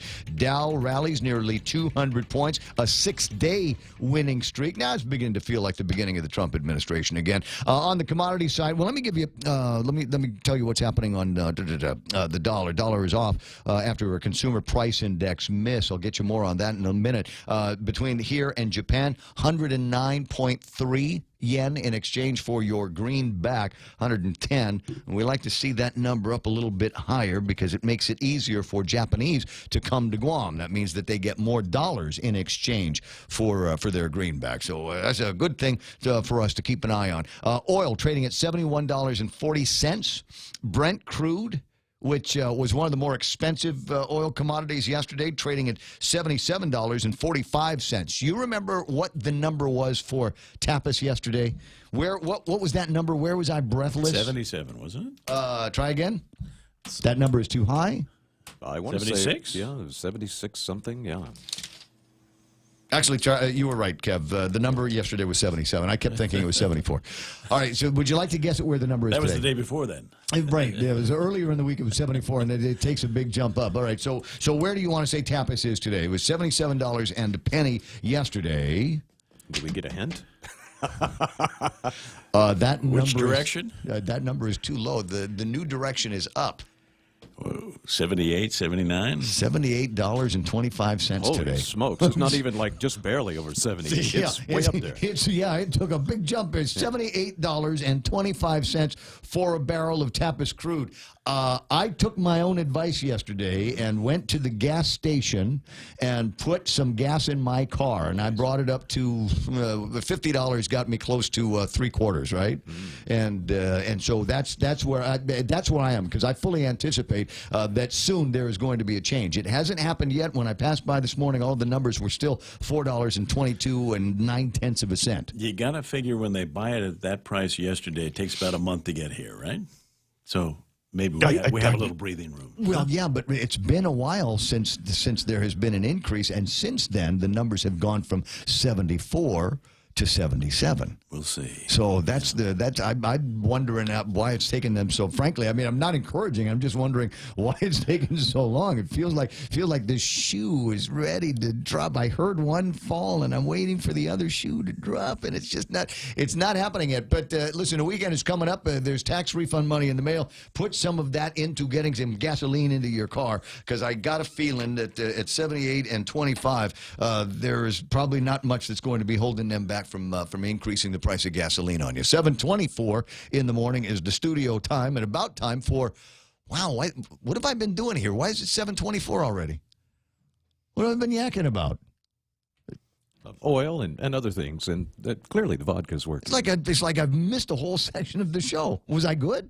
Yeah, it was great. It was awesome. Wonderful. Awesome. It's time now for Jerry Roberts and today's Extra Point. Do you have an iceberg problem in your workplace? I'm Jerry Roberts, and I don't know about you, but I feel a chill coming on. It's next on the Extra Point. In 1989, management consultant Sidney Yoshida wrote about the iceberg of ignorance, which popularized the belief that 100% of frontline problems are known only to frontline workers. Extending his theory, frontline supervisors had a handle on 74% of the issues. Middle managers grasped 9%, and top managers had, are you ready, 4%. I can hear the punchlines forming already. The metaphor of the iceberg is used to show that 91% of the issues are below the waterline and therefore unknown and unseen by middle managers, while 96% remain unseen by top managers. Of course, as we all learned in the story of the Titanic, the true danger of the iceberg was in those unseen parts. There are a number of ways I can go with this commentary, but I'm going to settle on a simple one. If you're a manager and you're not listening to the frontline team, you're setting yourself up for some misery. Yeah, these people, some of whom can't put their phones down for more than 5 minutes, and for the most part seem to have no measurable attention span, these people likely know what's wrong with your organization and maybe how to get things fixed. At the very least, you need to acknowledge that they own the relationship with your customers. It's not you, the manager, who is serving up food, handling the banking transaction, selling the car, and you see where I'm going here. I'll repeat, you don't own the relationship. The frontliner does. So, will they tell you all of what they know? Answer these questions. 1. Are you treating them well? 2. Do you pay them at or above the going rate for their job? 3. Could they make a case that their boss is a micromanager who makes life miserable? 4. When you've asked questions in the past and they've given you answers, have you really listened? And 5. If they were asked if they felt management trusted them, what would they say? If you want to make good decisions, doesn't it make sense to have the best information to work from? If so, that means yours needs to be a listening organization. By having great relationships with frontliners, earned by paying them right, treating them right, respecting and showing your trust in them, they'll have a good reason to see themselves as full-fledged members of a powerful team. And they'll have every reason to want to do everything possible to help the group succeed. That's how you melt the iceberg of ignorance. That's the Extra Point. Get out there and make something good happen today. For 93.3, I'm Jerry Roberts. And we do our best around here to melt the iceberg of ignorance, news, and information, and things that you need to know can all be heard. And, of course, there's a little bit of a tongue-in-cheek. I am familiar and Cassie, and so I don't know that there are too many issues that cannot be served up with a little bit of a side of humor. And see all you people listening to the program and watching, I guess you're okay with all of that. 7:27 in the morning, and what I like to do in between Jerry Roberts and the Extra Point is kill a little bit of time with Trump's tweets, and I'll do that after these. In this divided world, there are still a few things that unite us. The thrill of an exciting championship game. Fires to the end zone. Touchdown! The sound of great music. The Grammy goes to... And the love we have for that perfect burger. Ruby Tuesday Guam presents to you For the Love of Burgers menu. For a limited time, we want you to put down that fork, tuck that napkin in your collar, and go for broke with an amazing burger for just $11.99. 8 burgers to try, and time isn't wasting. Ruby Tuesday Guam lunchtime. See you soon. See you soon.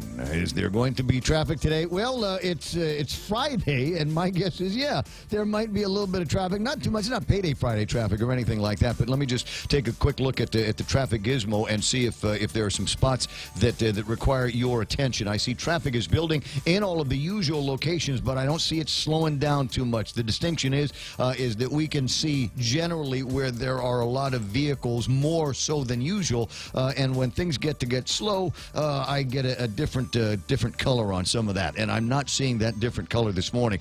You will find more cars than usual. Marine Corps Drive at this time of day, intersection of 1 and 3 up around St. Anthony School and the schools down there, Ordot, Pago, and the way into Route 10 and around the school areas there. Nothing major to warn you about. If you're headed down south to get into Big Navy and Sumai, you might see a little bit more traffic as you make your way closer to that. And that's what right now traffic is looking like here on The Point.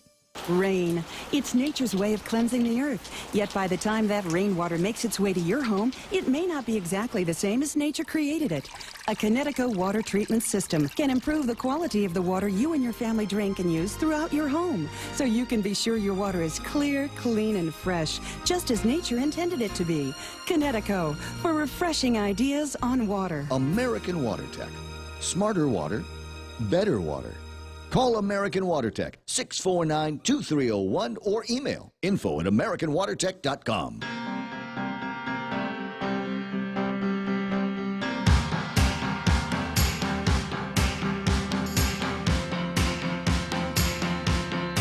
Got a couple of nice birthday wishes I want to share with you, and not to drive home the point that it's my birthday. I think I've already done that sufficiently. But thanks very much. Roy Respicio, former senator, says, happy birthday, Brother Ray. God bless, and may all your birthday wishes come true. Enjoy your day. I can't imagine a better way to start a birthday than to spend it with you all here in the studio and on Facebook Live. Mo Cotton says, happy birthday, Ray. I remember you as a young whippersnapper, and now look at you, king of the airwaves. Who would have thunk it? My old man predicted that a long time ago. 7:30 in the morning, and we'll get to the Trump tweets in a second, because one of them reminded me how annoyed I am at what I consider to be a major missed opportunity for Guam. I'll tell you what it is in a second, but right now, time for headline news from the Guam Daily Post. Here's Kevin Kerrigan. Half a day and good morning. Guam News Time here at The Point is 31 minutes past 7 a.m. In the headlines from the Daily Post this morning, the Guam Visitors Bureau has spent an estimated $30,000 on 2 trips this month in an effort to promote the island as a welcome destination for the lucrative lesbian and gay market. According to records filed with the Guam legislature, GVB's Japan marketing manager and 2 beauty queens attended the Tokyo Rainbow Pride event in Tokyo from May 4th to 7th at a cost of more than $14,600. The Visitors Bureau was a sponsor of the event that was expected to draw more than 100,000 participants in what was touted as the most powerful Pride event in Japan. A review of Chamorro Land Trust Commission leases issued on properties in Barrigada Heights expected to be completed by next week in time for the next CLTC meeting. Commission Chairwoman Pika Feoron said that she met with Attorney General Elizabeth Barrett Anderson, Senator Tom Adda, and the Office of the Governor after a commission meeting on May 3rd. Barrett Anderson indicated that she may issue an opinion by the next CLTC meeting on May 17th. Chairwoman Fejeron has turned over the Barragata Heights leases to help the Attorney General complete her review. The numerous questions have been raised about those leases, the way that land management handled them for the highly desirable $1 annual leases in Barragata Heights. There's a report of an early morning crash in Pneumatic this morning. It happened around 3:45 a.m. on Route 2 as it enters the village. The driver of a Nissan Sentra reportedly ran off the roadway, struck a concrete power pole. Guam police medics responded. 3 males inside the vehicle were injured and rushed to the hospital. Not clear yet whether speed or alcohol were involved in that crash, which remains under investigation. For these stories and more, log on to postguam.com or pick up a copy of today's Guam Daily Post. 7:33 in the morning. That's iConnect time in the studios of The Point. iConnect wants you to connect longer for less with mobile and push-to-talk plans. Now you can choose your favorite Nissan rides and 30 flyaways on Philippine Airlines when you play Micronesia Mall's Your Best Choice giveaway. To play, present mall receipts to win a new Versa Note SR, the Crossover Rogue Sport SV, the Heritage Edition 370Z, or you can choose a tough Nissan truck. Plus, there are great instant prizes from Burger King and Foot Locker. Win more cars, trips, and prizes when you play Micronesia Mall's Your Best Choice giveaway. Security Title brings you portions of the Ray Gibson Show when you absolutely need confidentiality in your real estate transactions. They can keep a secret.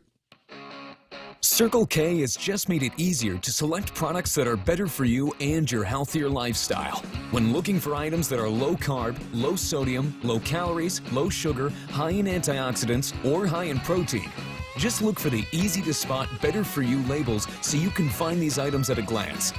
Come by and see for yourself. It has never been more convenient to fill up on anything and everything that are better for you. Circle K. Take it easy. Here's some more right now traffic on the point. It has not changed much in the last few minutes. We always look at the map this time of day because it'll change sometimes rather rapidly on you. And as I'm zooming into a couple of locations, yeah, I can start to see that the traffic is beginning to build coming out of Jigo and into Dededo, southbound traffic. There's some a little bit of extra traffic northbound as travelers are coming from the intersection of 1 and 3.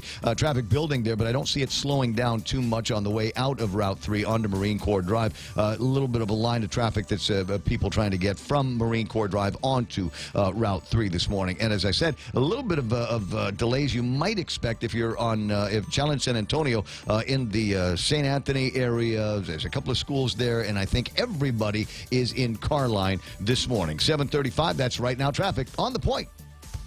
Family Finance has been serving the people of Guam since 1959, and they'll continue to be there for you in the years to come. Whether you're looking to get a personal loan for that summer vacation or paying off those long overdue bills, Family Finance has got you covered. Apply for a personal loan from $1,000 up to $3,500 by calling Family Finance in Hagåtña at 475-4545, Upper Tuon 647-5626, or in Dededo 633-4473. Family Finance has been serving the people of Guam since 1959.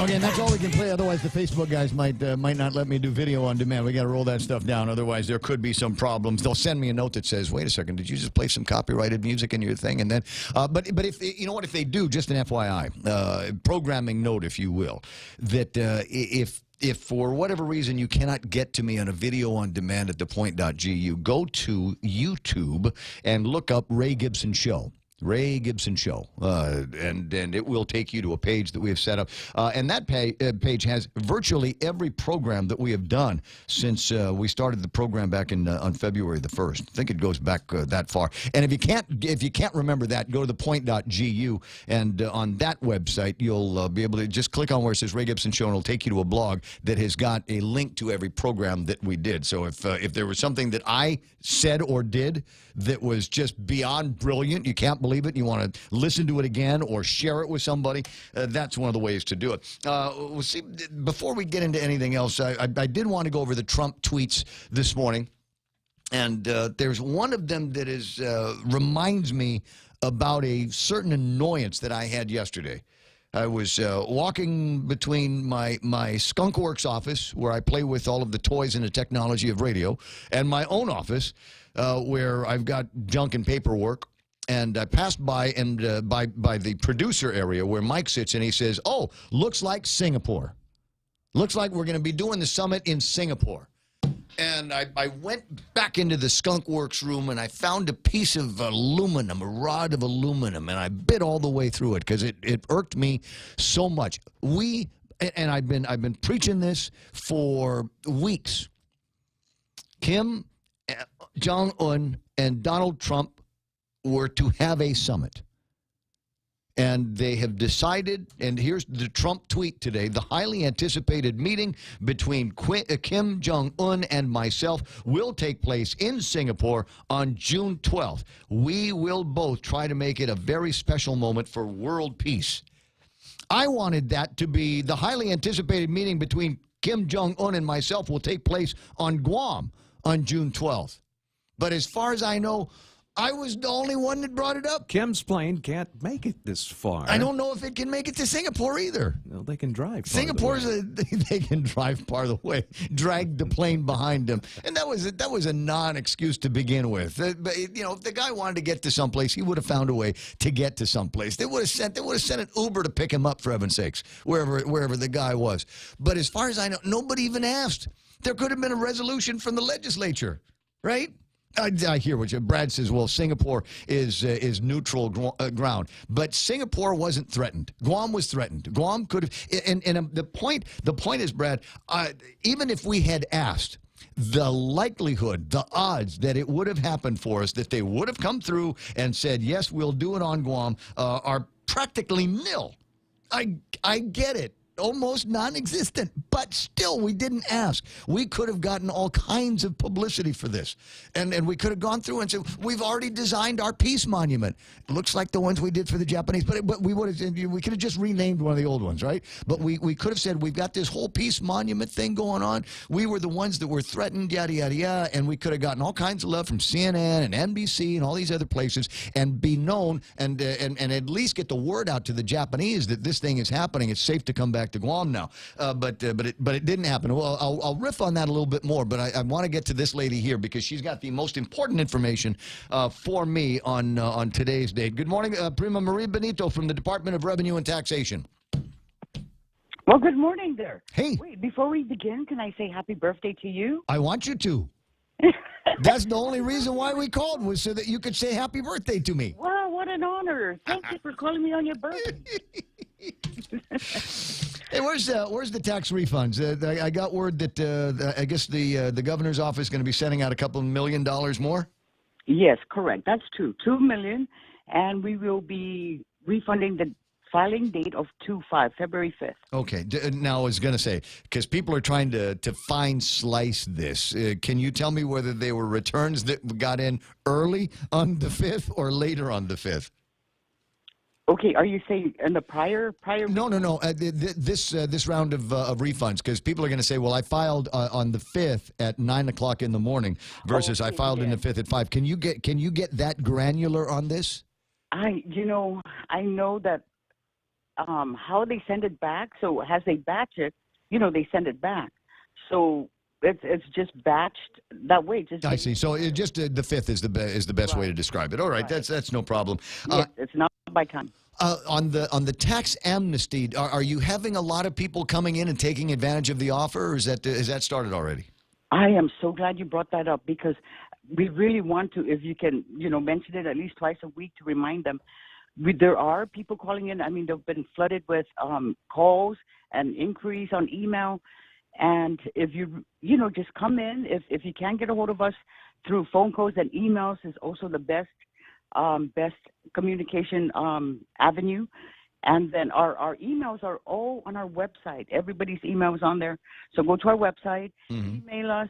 But other than that, I just want to remind everybody that it does end on May 29. So we're giving them a 3-week application process. I was curious about that, and I wanted to ask you, as I read through some of the details that that you and John have provided in the media, and 10% down, that kind of thing, and then come in and do the application. Is the application online, like your tax payments, or applying for your registration? Have we developed that kind of interactivity so somebody can go through? Here's my name. Here's my Social Security. Here are my tax liabilities, and here's the credit card number for my 10%. Okay. No. Unfortunately, no. But you can, at this stage, just download the application, because you have to come in anyway and do the 10%. I guess. Down, and we're trying to control the application. So they have control numbers, and we're trying to keep track of all the applications coming in. The application is online, though, correct? Yes, it is. Correct. Okay, so you can fill out the application online, print it out, and then bring it with you. And then when you go, the application will be processed. You'll be given a control number, and at that time, you should be able to make at least that 10% down payment. Yes, correct. Correct. So come to collection branch. Okay, and so I was going to say, how busy is it these days over at the Department of Rev and Tax? Well, you know what? Busy is good. But no, it's manageable. Okay. Right now it's manageable. I believe I'll see the crowd coming in on that last week. Probably, because a lot of people will wait just to see what happens. So yeah, this is not something that we need to do every couple of days. We can put the announcement every day and remind everybody that there are ways to do this, so that you might not get pinched for your the fees and the penalties and interest and things like that. We're just interested in the principal payments of the taxes, 10%, and then we'll work out a payment agreement for you, and you'll feel a whole lot better, because you won't have to worry about Marie coming to your house, 2 o'clock in the morning saying, "How fat?" Okay, I don't know about 2, but maybe 8. Maybe 8 o'clock. Mono's the tax money. Where did you put the money that you owe the people of Guam? And the idea is that we might be able to net a few $1 million, and that money will go to help support the activities of the government of Guam. This is not something that they're banking on.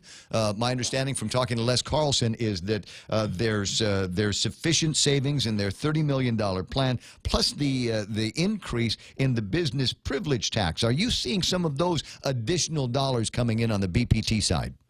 Okay, unfortunately, we won't be able to see that until May 20th. Oh, that's right. When the GRTs do. Okay. So, yes, we're all anticipating that date, and we possibly won't get the data till the following day or 2 days later. But, yes, that's when we're all going to be looking at that number. Okay, and so that's the basis of the confidence of the government that they should be able to make it through with the $67 million shortfall.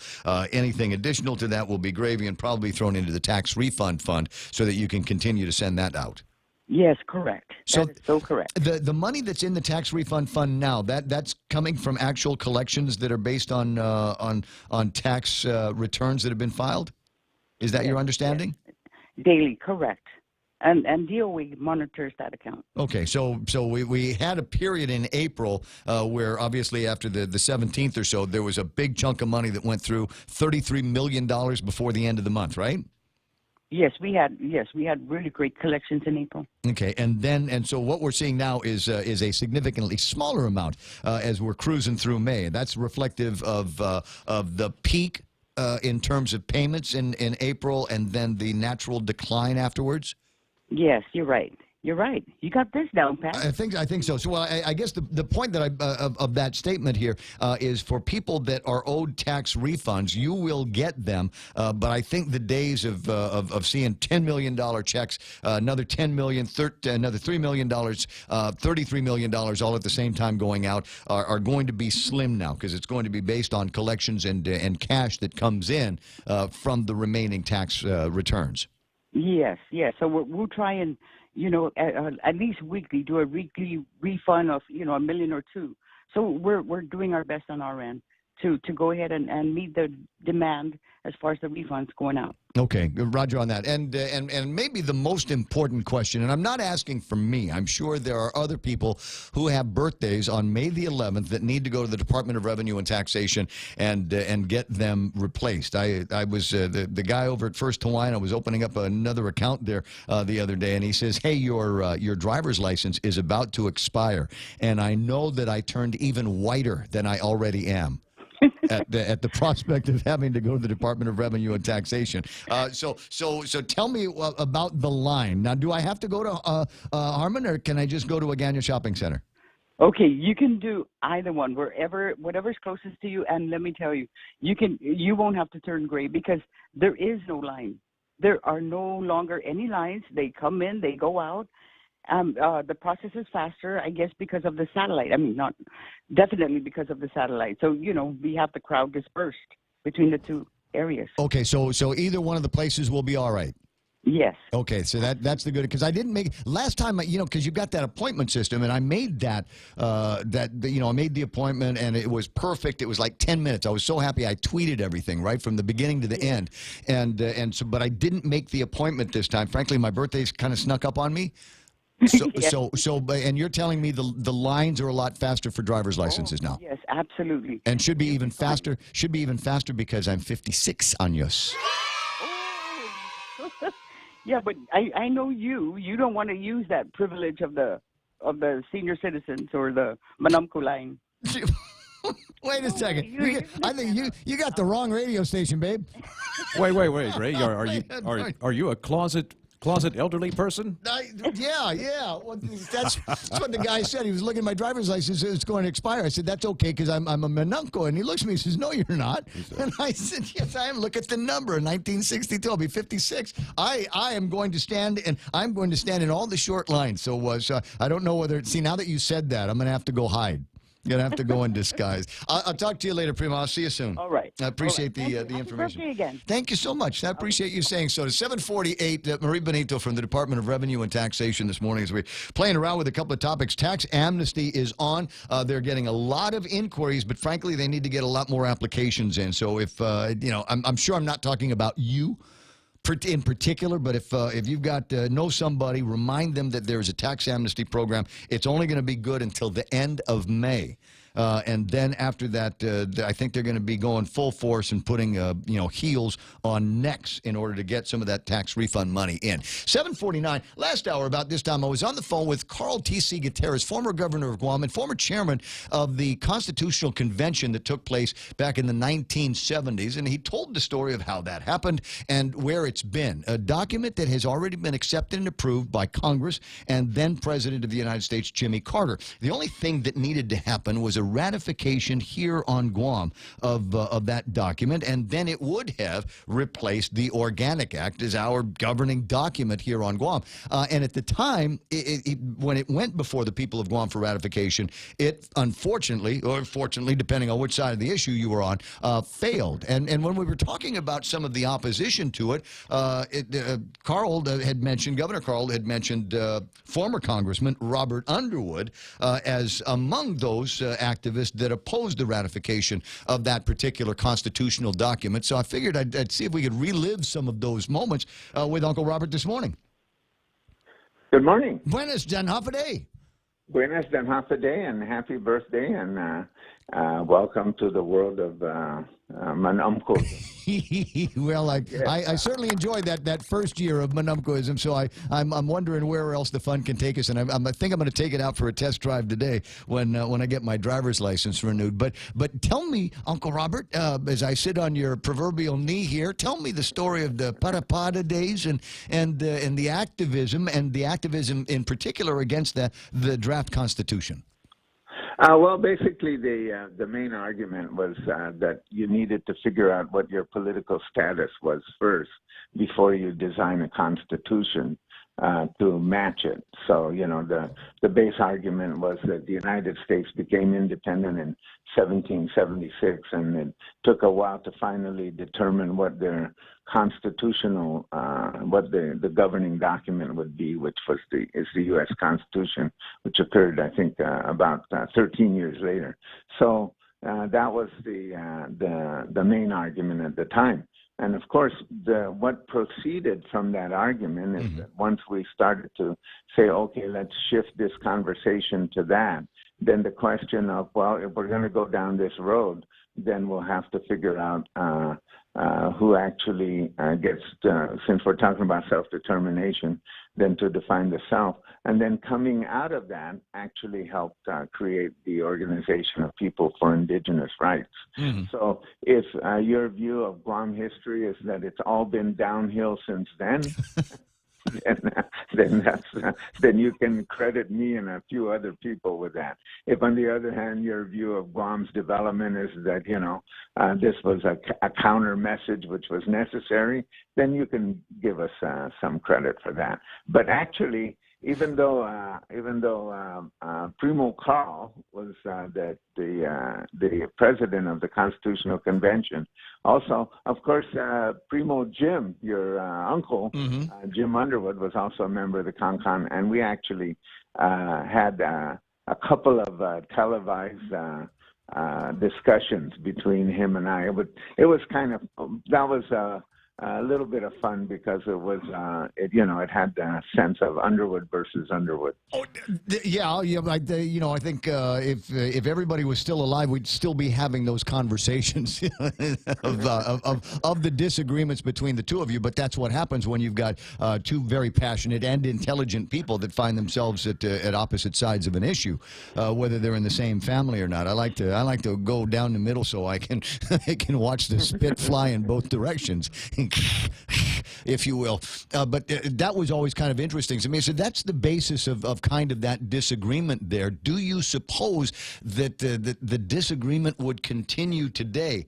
And only because, we find ourselves, we just had the thing over at the University of Guam the other night, and a lot of people are very interested in it. Curtis Vandeveld writes an editorial in the Guam Daily Post today about calling for another constitutional convention. But if we were to do that, it might negate the work that's already been done and accepted by the federal government of the United States.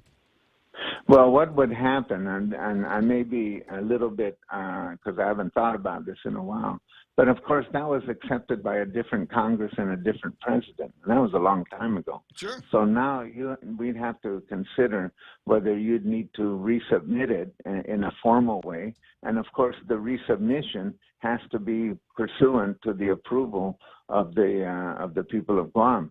By an interesting parallel, I think the U.S. Virgin Islands, which also had the opportunity to draft the Constitution, has, I think, redrafted their Constitution 4 or 5 times since the original one, right? And each one in turn has been rejected by the community.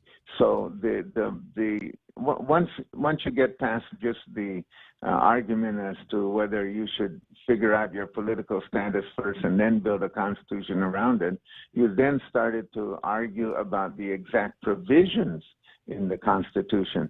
And there were a number of people who were against the Guam Constitution that were not they went to great pains to say they're against the Constitution, but they're not like me. But they were still against the But Constitution. not a rabid activist, not a fence climber. Don't associate us with those guys. But there were people like that, and some people in the Bar Association, and some people in the Chamber of Commerce and whatnot. But that's just once the argument, if the argument became about the quality or the consistency of the document itself, then it would it may face the same pitfalls that has happened in the Virgin Islands. There's just no consensus here for anything, and until there's a general consensus, these conversations are just that. They're just conversations. Well, we can't even get across the idea of who can and cannot vote in a plebiscite on self-determination. So once that's the whole issue, and for me at the time, and what really made it. The only time that the U.S. government ever invited the UN to observe an election was the CONCON election. Mm-hmm. The U.S. government invited them in because they were under the assumption that somehow this would pass. And once it would pass, then the U.S. government can ask that Guam be taken off the list of non-self-governing territories. I'm trying to remember who the State Department, I think his name was Mr. Feldman, came to Guam at that time. And then they invited these three individuals from representing the UN. One was from Senegal, one was from Syria, and one was from France. And that was my recollection. Well, your recollection seems to be as good as Uncle Carl's recollection this morning on some of what is now ancient history. So where's the next step? I mean, do we want to have? Is it what's the chicken and egg here? Do we want to do some kind of self-determination plebiscite and then work on our constitutional convention and then start the process over? Or in your mind, is there a way, if there is a way, to ratify the existing document, use that? Update it, amend it so that it reflects current reality, current law, and move forward from there with a more defined idea of what our self-determination options or self-governance options are going to be.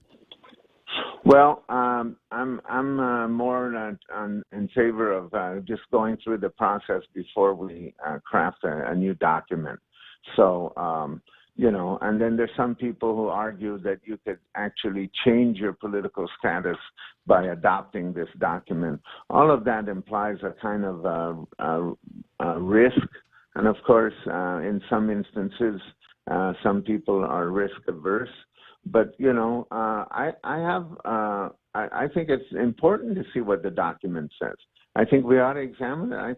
I think the public administration students ought to consider taking a look at the Constitution as a governing document and the constitutional process as a process.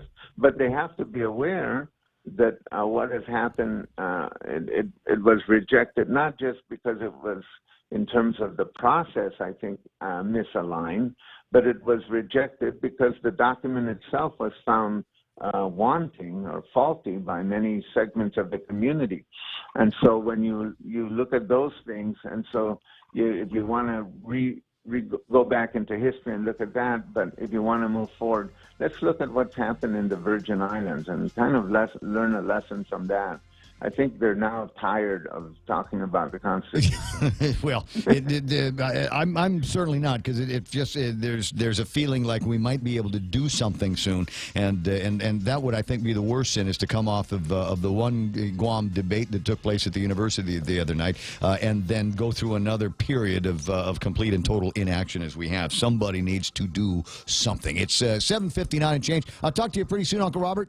Okay, all right. Have a great day. Have a great birthday. I promise you I will. I appreciate you saying so. The radio station is KUSG Hagåtña. This is The Point. Coming up next, I've got your news from Fox Radio Network and Kevin Kerrigan with all the big stories from the Guam Daily Post. That's all ahead right here on The Point.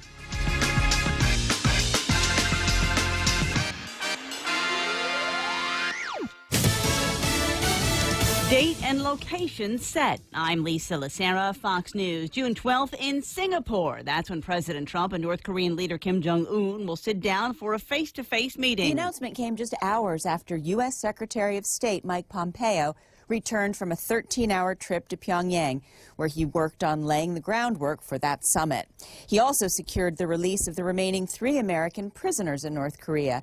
Their release was seen as a goodwill gesture ahead of the summit. Trump said today his involvement in their release was, quote, a great honor. But an even greater honor would be a victory, he said, in terms of getting rid of nuclear weapons. The June 12th meeting will be the first time a U.S. president has met a North Korean leader. Fox's Amy Kellogg. Senate Democratic leader Chuck Schumer says the U.S. should be cautious following the release of the men. Early this morning, the 3 American hostages who were being held in North Korea were returned home. It was great to see them come home, be back in America, back with their families. It's a wonderful thing. But the exultation by the president and others of the greatness of North Korea doing this evades me. He says we can't be fooled into giving North Korea credit for returning Americans that should never have been held in the first place. Multiple failures to blame for the ambush in Niger that killed 4 U.S. service members last October. The Army Special Forces mischaracterized the mission to their chain of command, and then that mission changed 3 times before the deadly ambush. They submitted a sloppy contingency operation plan that was cut and pasted from past operations. Fox's Jennifer Griffin at the Pentagon. The service members being considered for the military's top Valor Awards. Wall Street at the close. The Dow gained 196 points, finishing in positive territory for the first time this year. The Nasdaq added 65. The S&P rose 25. Fox News, fair and balanced.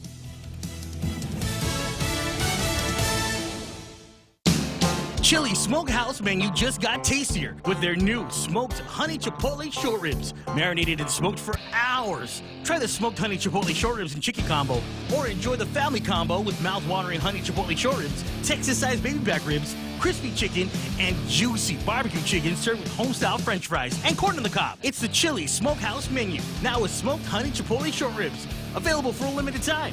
Chili's, more life happens here.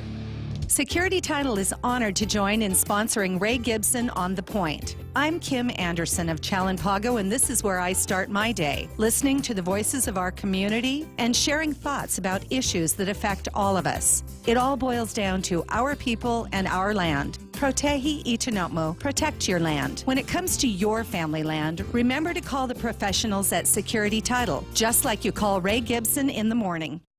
To you by Feeding America and the Ad Council. A Philadelphia nurse charged in the death of the father of former National Security Advisor H.R. McMaster. Pennsylvania Attorney General Josh Shapiro says Christanne Gainey was in charge of Herbert McMaster Sr.'s care, but failed to provide it. She's being charged with felony neglect, involuntary manslaughter, and tampering with records. An investigation found McMaster suffered a fall days after he was admitted to Cathedral Village Retirement Community, which Shapiro said has rules for dealing with elderly patient falls. Tragically, Christanne Gainey did not follow these protocols. McMaster, a retired Army officer, died of blunt impact head trauma. If convicted, Gainey could face 30 years in prison. Gernal Scott, Fox News. Apple teaming up with a major Wall Street firm. The tech giant is teaming up with Goldman Sachs to launch a new joint credit card, a move that would deepen Apple's push into its customers' wallets and mark Goldman's first push into plastic. The planned Apple Goldman card will carry the Apple Pay brand and will potentially make its debut as soon as next year, according to the Wall Street Journal. Apple's co-brand partnership with Barclays will come to an end. The card could help the companies combat weaknesses in their core businesses. As new iPhone sales growth slows, Apple is focusing on services like mobile payments, while Goldman Sachs is pushing into consumer banking. Apple and Goldman are still hashing out the terms and benefits of the planned card, including the perks for customers. Hillary Barsky, Fox News. The organizers of the Eurovision Song Contest say they have torn up their contract with China's Mango TV after they say Mango censored 2 performances. The European Broadcasting Union says censorship is not in line with the EBU's values. The Eurovision Song Contest, featuring musicians from 43 countries, is popular in countries outside Europe, including China. This year it's being held in Lisbon, Portugal. Lisa Lacera, Fox News Radio.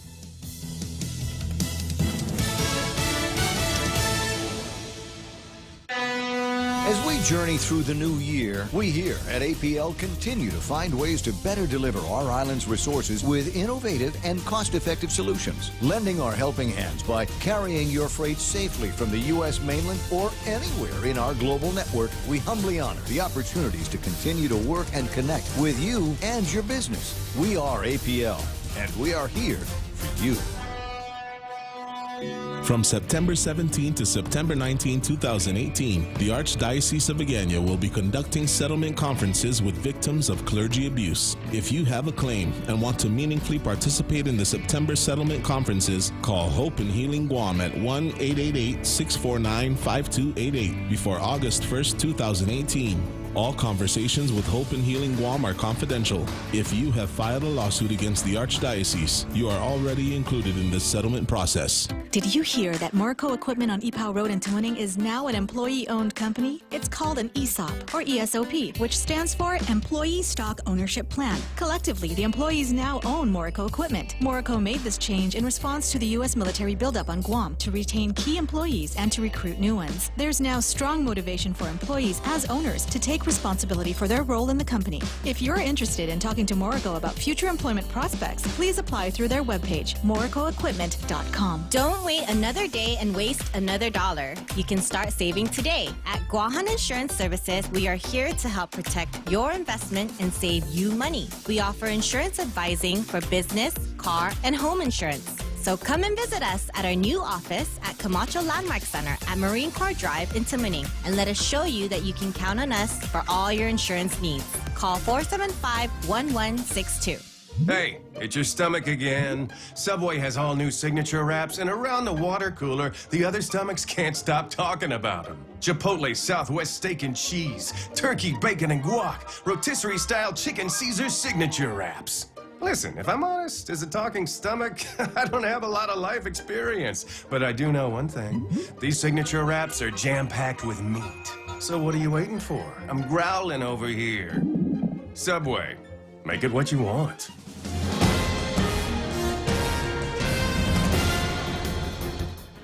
Half a day and good morning, Guam. News time here at The Point is 8 minutes past 8 a.m. this Friday morning. I'm Kevin Kerrigan. Here's a look now at some of the top stories from the Guam Daily Post. Troy Torres has filed a complaint with the Guam Election Commission calling for an investigation into alleged violations of Guam election law. This latest allegation from the former communications director of the Calvo Tenorio administration accuses the lieutenant governor's deputy chief of staff, Jadine Tuncap, of visiting an unnamed supporter of Senator Dennis Rodriguez and telling that supporter to convince the senator to vote for the governor's tax bill, or the teacher contract between Senator Rodriguez's running mate David Cruz and Guam DOE would not be signed. The alleged threat was purportedly made by Tuncap in March when lawmakers were in a special session debating the governor's tax increase legislation. Rodriguez did not vote for that tax hike. Torres, who is the former campaign manager for Rodriguez, made his allegations in a letter to GEC Chairwoman Alice Tahiran and Executive Director Maria Pangilinan. It is the latest in a slew of allegations from Torres, who was arrested on drug allegations last month. He has blamed the administration for his arrest. Torres has admitted to being a drug user, but he has not been charged with any crime. Father Adrian Cristobal left the Diocese of Phoenix last month, shortly after being ordered to return to Guam, according to the communications director for the Phoenix Diocese, Rob DeFrancesco.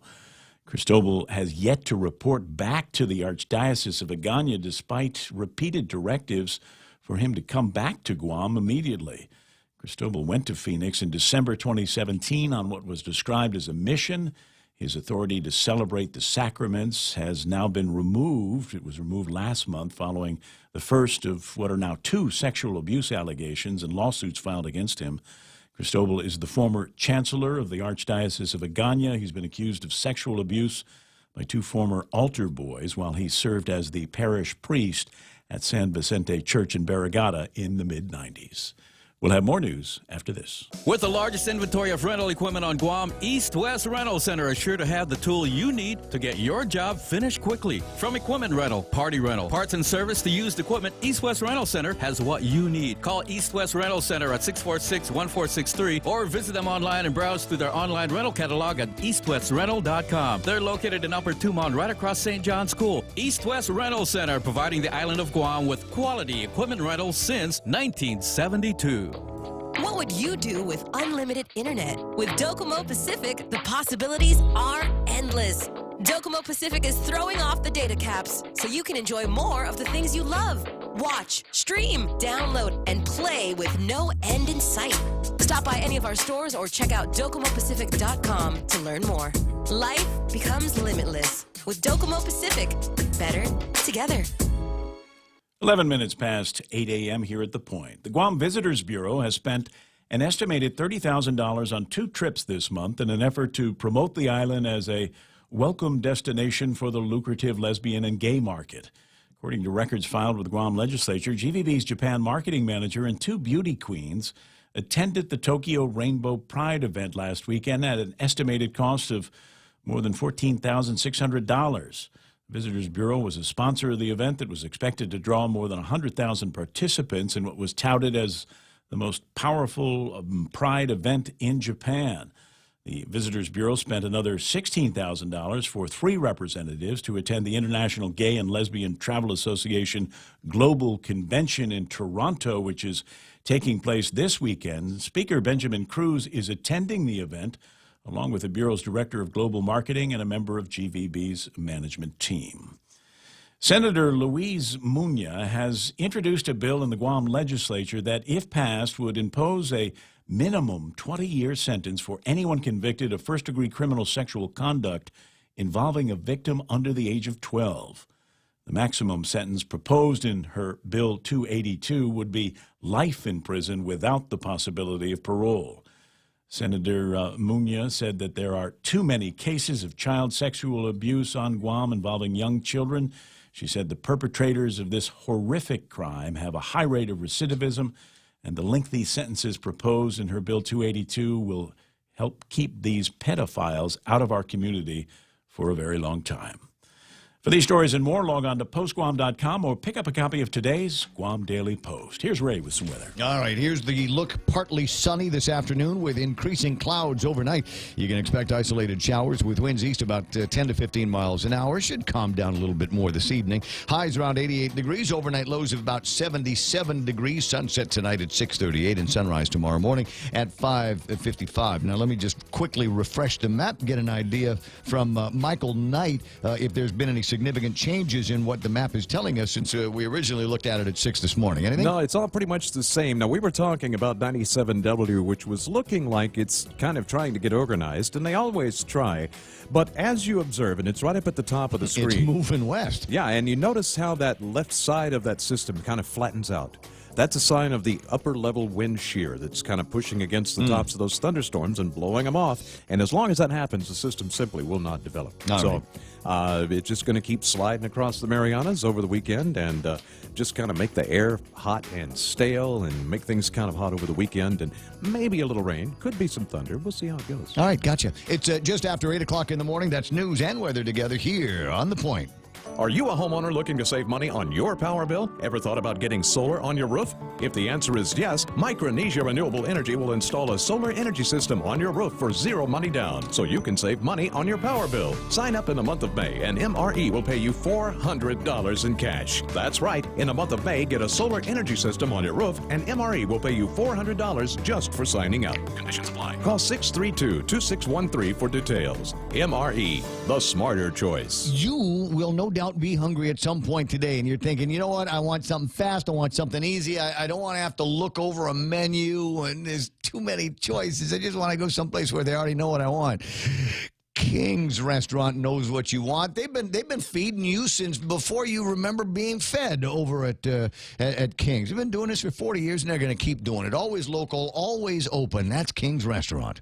Did you know over 80% of all vision impairments can be prevented or cured? Naval Academy and Johns Hopkins University graduate Dr. Peter Lombard has performed thousands of sight-saving procedures in Guam since 2010. He specializes in cataract surgery and can treat your diabetic eye disease, glaucoma, and much more. From simple vision exams to complex surgery, Lombard Health proudly accepts all insurance. Call today to book an appointment at 989-4747.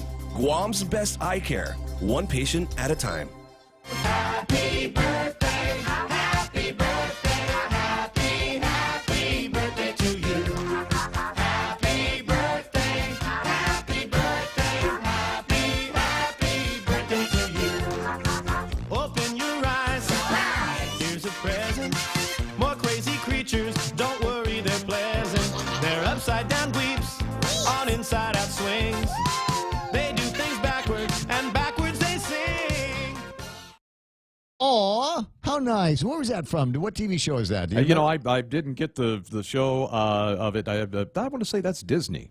That's a Disney clip. Yeah, that was. Let me ask the resident millennial here when you turn his microphone on. I don't know. I thought that was from 227 or something. Really? Yeah. I don't even know what that is. 227? I think it's a spinoff from a different world. From the late 80s. That's the song that they sing at Applebee's when it's your birthday, right? Is this a non-copyright version? Okay, that's the one we're singing. Rich says, don't do the one we have to pay for. Okay, gotcha. Hey, welcome to the program. If you just tuned in, 8:16 in the morning. My name is Ray, and yeah, somebody's celebrating a birthday around here. Thank you so much for all the kind birthday wishes on the Facebooks and the Facebook Live. That's nice. Bill Pettit is there. I see Vince Duenas. Levon Guerrero Meno says, happy birthday. Your birthday twin, that's right, is my sister-in-law, Jean Ariola. That's true. Ken Williams is on. Eunice Mendiola, Hoffa Sweetie. Pedro Guerrero. Talorna Laron. Hi there, over at GRMC. Donna Corin, Castro Napati, and Patrick Bamba are on as well. I see Sonia Silyoung's come back for some more punishment today. I'm just messing. There's Frank Tito, Big Sister Shelley, Nick Perlowski, Sheila and Juanita, and a bunch of other folks that have chimed in. And I'm happy to see Frankie Gutierrez, who this morning agrees with me. Guam would have been a perfect venue for the Kim/Trump summit. Yeah, I think so. Brad disagrees. Brad says no. Singapore's Singapore's like the Switzerland of Asia Pacific. So let's go ahead and do it down there. But I had a thought. Trump, not the best behaved president. What are the odds he gets caned while he's in Singapore?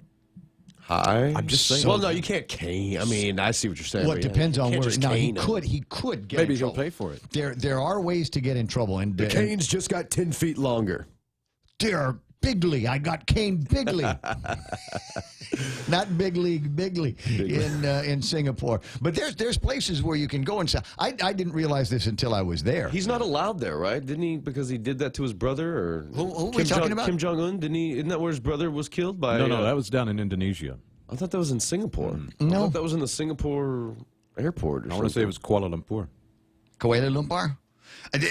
Whatever it is, but apparently that's where the summit is going to be. And again, I'm annoyed because it seems to me that the smart money would have been if we'd have made a big deal about asking for it to be here, knowing full well that it wasn't going to happen. Yeah. I mean, it could, but the odds against it happening were so unbelievably great. However, it would have been a great shot for the publicity of the island. You know who would have done it? Felix Camacho would have done it. John Gumatautal would have said, Felix, this guy on the radio, brilliant beyond brilliant idea. What do you say? Let's reach out. Let's go ahead and make the overtures. And even if they turn us down, we will have at least gotten a little bit of attention for asking to be the venue. Right, Shawnee? I was thinking Leo Palace Resort, maybe the Westin. We could even bring Dennis Rodman back to kind of mediate it. He'd like to MC. Yeah.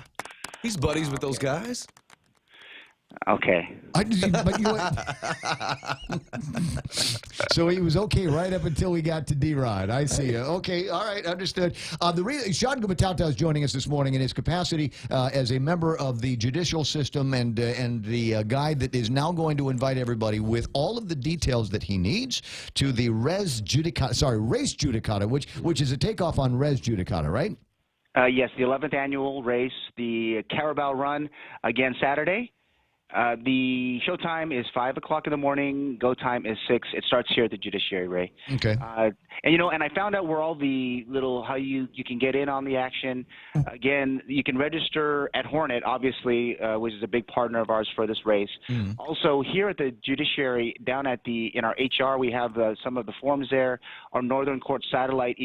When you walk in the Northern Court satellite, right after the security post, you probably can ask them because they might have all of them right at the door. Right. So when you come up to Dedido, you can get the forms there.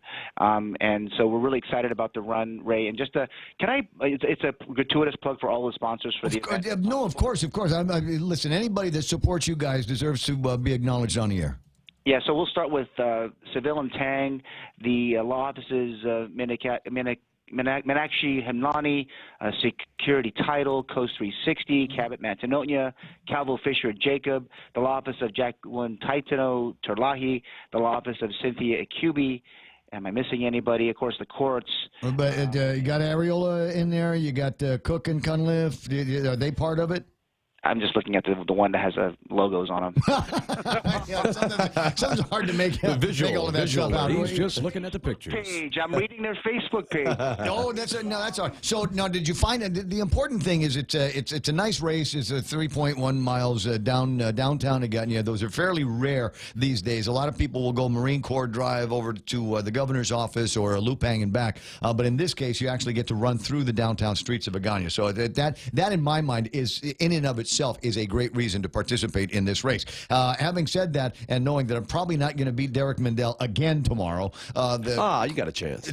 I got if he breaks his leg. If he doesn't show. Yeah, if he doesn't show. But Division Ray that didn't say senior in it, right? Senior, 50 to 59. Well, happy birthday, first off. Thank you so much. I appreciate that. Ray gets a discount now on the entry fee for the race. No, right? there's no such thing. There's no. Do they move you to the front of the line so you can run on? I don't know about that either. Not for, well, at least maybe when you become a grandmaster. Right, and just a few more years away from that. But the prizes that we're looking for, I mean, with all of the big money names of the big money lawyers that you just named, surely you've got some great prizes for the raffles. We'll start with the dry fit shirts for the first 750 finishers. Nothing wrong with that. I know the list of the prizes. I know actually that they've donated some really nice ones, so got to come and check it out. Okay, we'll do. So showtime 5 o'clock, go time 6. Yes, sir. All right. Good luck and congratulations. Don't be shy. Don't be surprised if you see me lurking around the start. Hey, real quickly, we'll definitely see you there. But hey, can I just do a plug real fast? That's why you're here. Go ahead. Yeah, because I'm on with Blake. Blake, did you have the final scores from all of last night's AAG girls soccer playoffs? I do not. Can you give them to me? I sure can. Okay. So, I haven't done this in a long time. So obviously, I'll start with the game one. So Notre Dame, who went into the game 11-0, defeated Guam High 5-1. They will take on Simon Sanchez, who defeated St. John's 4-2 in a penalty shootout over at Ukudu last night. You see, GW defeated St. Paul's 3-2 in that game, in the night game at GW, and JFK defeated Harvest at JFK. So ND will take on Sanchez on Wednesday night. It's going to be at tough. 5 p.m. at GFA, and JFK GW, the classic matchup between the Geckos and the Islanders, will take place at 7 o'clock at GFA in the semifinals next Wednesday. Okay, tell me about Brianne Leon Guerrero. She's a great kid. I've known her a long, long time. So I'm really excited as a Notre Dame family that she was named most valuable player for this season, and even a plug for our Wolverine Soccer Club. I think we have 8 of our soccer club kids who made the all island list this time. So it was really great to see that a lot of representation from not only Notre Dame but of course our Wolverine Soccer Club in Talifo for the Guam Shipyard Wolverines. You know, each passing year with clinics and some great coaching that comes along, these kids just get stronger and stronger, and it is no surprise anymore. I don't think anybody's really surprised when we see them go and do very well in international competitions and even excel when they get to college. No, absolutely, Ray. And by the way, Bree's only a junior. I mean, as she goes into this next week of games, and she's a fantastic kid. She's also a great player to watch, and she's always smiling on the field. And regardless if it's a stressful game or not, she's always smiling, and just a treat to watch her play. BLG is MVP, as they write in today's Guam Daily Post. All right, Shawnee, I'll talk to you later. Thanks again, guys. All right, bud. Sean Gumatautau representing the race judicata that's taking place tomorrow morning, showtime 5, go time at 6. Don't look at them at Chamorro Village. They're going to be at the actual judicial center in the back parking lot there. And is there volleyball action tonight? There was there last night. There was last night. I don't have a final on that. I could not find one from. Okay. I know. But I did reach out to the Star Galaxy if anybody knew that they can more than likely WhatsApp me. RayGibsonShow@gmail.com. Great way to do that. Cause Endo extending me the Manumco discount for this year's. I saw that. Conquer for Father's Day weekend. Yeah. Do I have to practice? What's the Conquer course look like this year? We don't know. No, I think they changed this. They tweak it a little bit. Is there? Do we have any moats filled with gasoline? No, they got muddy water, red dirt. There should be. Gasoline? Can I ask you guys a thing? I saw something on Facebook and somebody referring to a weekend activity, and it's got to be a southern thing called mudding. What is mudding? Oh. Do you want to take this one? No, you take that one. All right. That's it's basically just off-roading. It's off-roading. Oh, is that it? Yeah, it's off-roading in your vehicle, preferably a jacked-up, souped-up truck with 6-inch, maybe 3-inch body lift, 6-inch suspension, skyjackers, about 37-inch mud boggers, Mickey Thompsons. Right. And you got to make sure you got plenty of deep mud. Yeah, that's right. Yeah. And you don't want a high center either. And you also got to make sure that you don't want a high center because you don't want to tip over. Well, you don't want to. No, you don't want a high center. You get stuck. Oh, yeah, you want to stuck. And you also want to make sure that you got a buddy. You want your truck and your rig to be one of the best, but you got to make sure you got a best friend who has one even better, so that they can pull you out. Okay, I've been pulled out with many things. I've been pulled out by 2 horses before. Nice. I've been pulled out by a tractor. Mm-hmm. I've been pulled out by a girl driving a giant truck that was way bigger than mine. Okay. No. So it sounds like a song. It sounds like a country song in here. Now this is. I'm closing my eyes and I'm imagining guys with very red necks. Yeah, it's the only way to say. And trucker hats and blondes. Yeah, blondes wearing trucker hats, hot pants, and 2 tops. That's right. And beer. Yes. I imagine there's lots of beer at things like this. That's a requirement. Yeah. So where is the next one? Do we have any happening here? Yeah, it's every weekend. Every weekend, if you ever drive up towards Leo Palace and you see just where the road is just red trash, just right there before you get to the gate. That's because that's where. So and you look as you're driving down. You know, if you're ever not driving, you can look into the jungle and you'll see these little pathways, and that's where people take their big rigs. We actually have an in-house employee here. It's a mudder who I believe her other half is, but I watch her Instagram stories, and she's always out in Chalampago on the red dirt. Now is there? Can we do it now? Yeah. What's that? The mudding. As long as you have the rain. But it hasn't rained. We haven't had a lot of rain. It probably wouldn't be the best time to go out there and do it right now because, again, it hasn't rained a lot for the last week. Yeah. But once we get a good rain, that'll be the time to get on over there. Is there somebody online? Actually, I got Mark on the phone, and he wanted to tell us a story about being stuck. Oh, dude, go. Hey, Raymond, happy birthday. Hey, thank you, Marcus. I appreciate it. I appreciate it, and thanks very much for putting the sign up over at Mid-Pac Far East. That was cool. That was very cool. Yeah. Tow the thing over here, man. I don't want to stick that thing in front of the radio station. But put it in Ray's yard. Yeah. Well, I just had a short story about getting stuck, down at Ski Beach. A certain younger cousin of mine who's your neighbor up in Marietta Heights with 6 kids and a beautiful wife, who will not be named, got his blazer stuck in the mangrove area because he thought it was going to go through there like it was nothing. And we tried 3 different trucks to pull him out, even in unison. I ended up driving all the way up to Cruise Equipment, picking up the 966 payloader, the wheel loader, and we used that to get him out. Oh, wow. Dot. Hey, that's the whole. What do you charge for something like that? Well, he got the family discount, free 95. Free 95. Okay, that's not bad. Otherwise, we're talking about. It would have been about $500. That's still a lot. That's one of the reasons why I was always very careful about taking my car or whatever I was driving down to Marbo. And you've been around long enough to remember when there was no road down there. The only way to get through was just south of Uncle Ted's ranch. There was a hole in the boonies, and that hole in the boonies led you to maybe the worst, most pockmarked piece of it was just a trail, and the trail changed with every rain. And you had to know what you were doing down there. And there was one time that Gino and I were trying to drive down. You remember Gino? We were trying to drive down in my old 1972 Plymouth Satellite.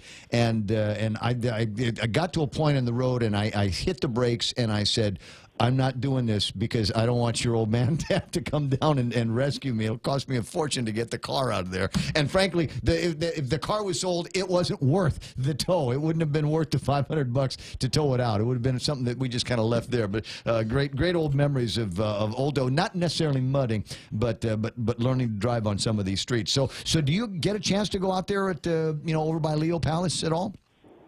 Mark?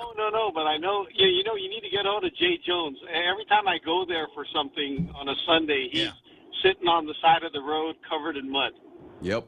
That's true. With a very nice vehicle that's all muddy too. Yeah, probably a Ford, right? Oh, I would imagine. okay. I'm All going to right. venture to guess, yeah. Marcus, thanks so much for the happy birthday this morning. I appreciate it. Take care, bro. And thanks for the great story. Of course, I'm going to take care. One of my claim to fames is Jack McCain. I went mudding with him over near Leo Palace. I just like that we've taken the word mudding and it's a great verb. When he was here, the son of John McCain, when he was stationed here, I ended up meeting him, and we went off-roading out there in Chalampago. It just makes me want to go baconing later. Or not. Baconing, right? Yeah. So back at the Daily Post here, DPR addressing the pool chemical issues here. We don't seem to have a whole lot of experience and ability to take care of the pool. And, of course, Dedido, as my friend James on Facebook is pointing out, continues to be closed. Got anything else? I do. Today is March 11th. That is the May opening 11th. of... Yes. Okay. You said March. Yep, I did. May 11th. It's the opening of the GML. Am I correct? Yes, that's All correct. right. So I want to honor him because I think this is really cool, and I also want to add to the name. So over the years, this, by the way, from a Facebook post from the great Mark Colby, he is feeling awesome. This is what his post reads. Over the years, I've been given some cool nicknames. What is it? The Susuyao of Paseo by Jude Lozama, Mr. BBL by Eric Cepeda, Mr. Budweiser by Michael Manessa Nauta, Mr. GML by Matt Weiss, the voice of the GML by Justin Bennett, the voice of Guam Baseball by Ray Gibson, and now Dave Delgado just referred to me as the one and only Mark Colby. Still hoping to get one day the nickname the Ernie Harwell of Guam. So Mark Colby likes the nicknames, likes the monikers, and they're all deserved. And I said I always called you the magnificent Mark Colby. So shout out to Mark Colby, who after a long hiatus, long overdue, and I also saw him on Facebook. He got some new toys for this He got season. a brand new Shure microphone. I think so shout out American to you, Music. And shout out to you, sir, as you embark on yet another GML season, Mr. GML. What time was the first game? I think the pitch is at 7, isn't it? First pitch flies at 7. Gotcha.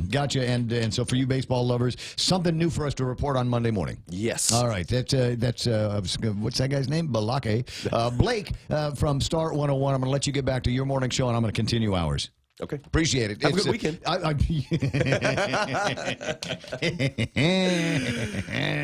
It's 8:32. I'll return in a moment.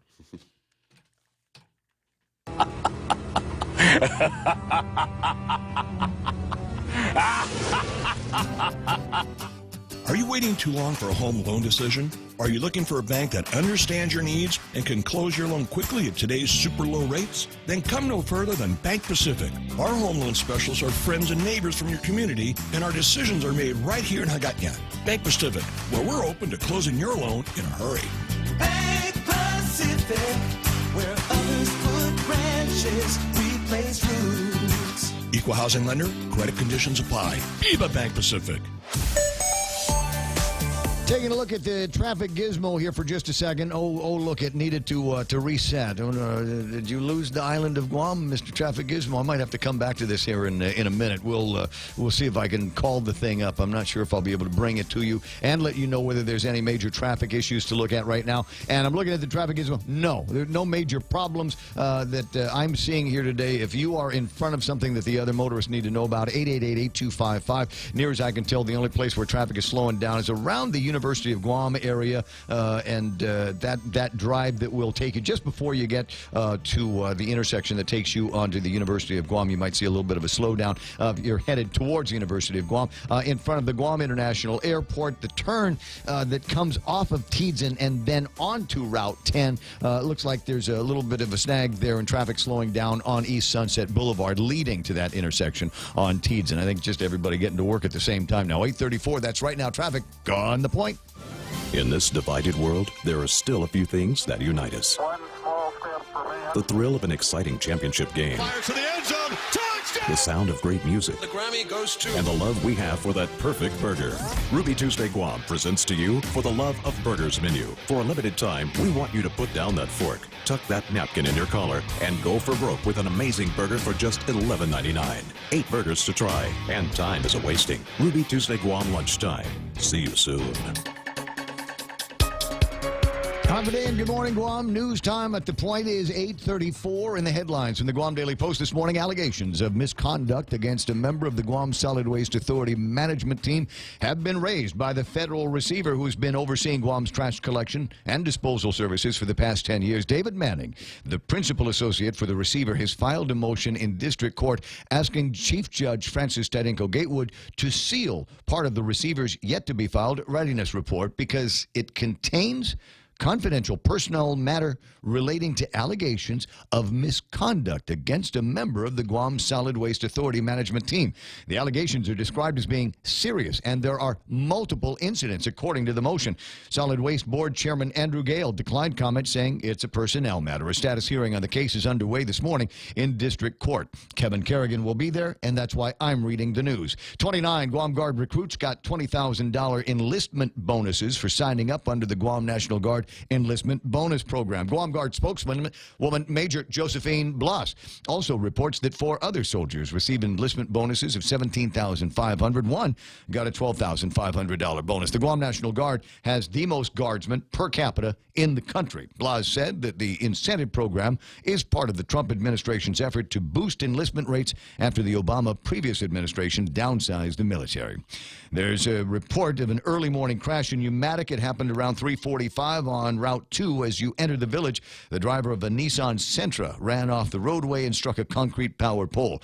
Police and medics have responded. The 3 male occupants of the vehicle were injured and taken to the hospital. It's not clear yet whether speed or alcohol were involved in the crash. Guam Highway Patrol is investigating, and there should be details posted online at postguam.com or pick up a copy of tomorrow's Guam Daily Post for these stories and more. It's 8:36. That's iConnect time. iConnect wants you to connect longer for less with their incredible push-to-talk and mobile plans. Now you can choose your favorite Nissan rides and 30 flyaways on Philippine Airlines when you play Micronesia Mall's Your Best Choice giveaway. To play, present mall receipts to win a new Versa Note SR, the Crossover Rogue Sport SV, the Heritage Edition 370Z, or you can choose a tough Nissan truck. Plus, there are great instant prizes from Burger King and Foot Locker. Win more cars, trips, and prizes when you play Micronesia Mall's Your Best Choice giveaway. The Smartphone Super Sale event is back at GTA. We're dropping our prices on our most popular smartphones, including the Samsung Galaxy Note 8 and the latest Samsung Galaxy S9 and S9 Plus.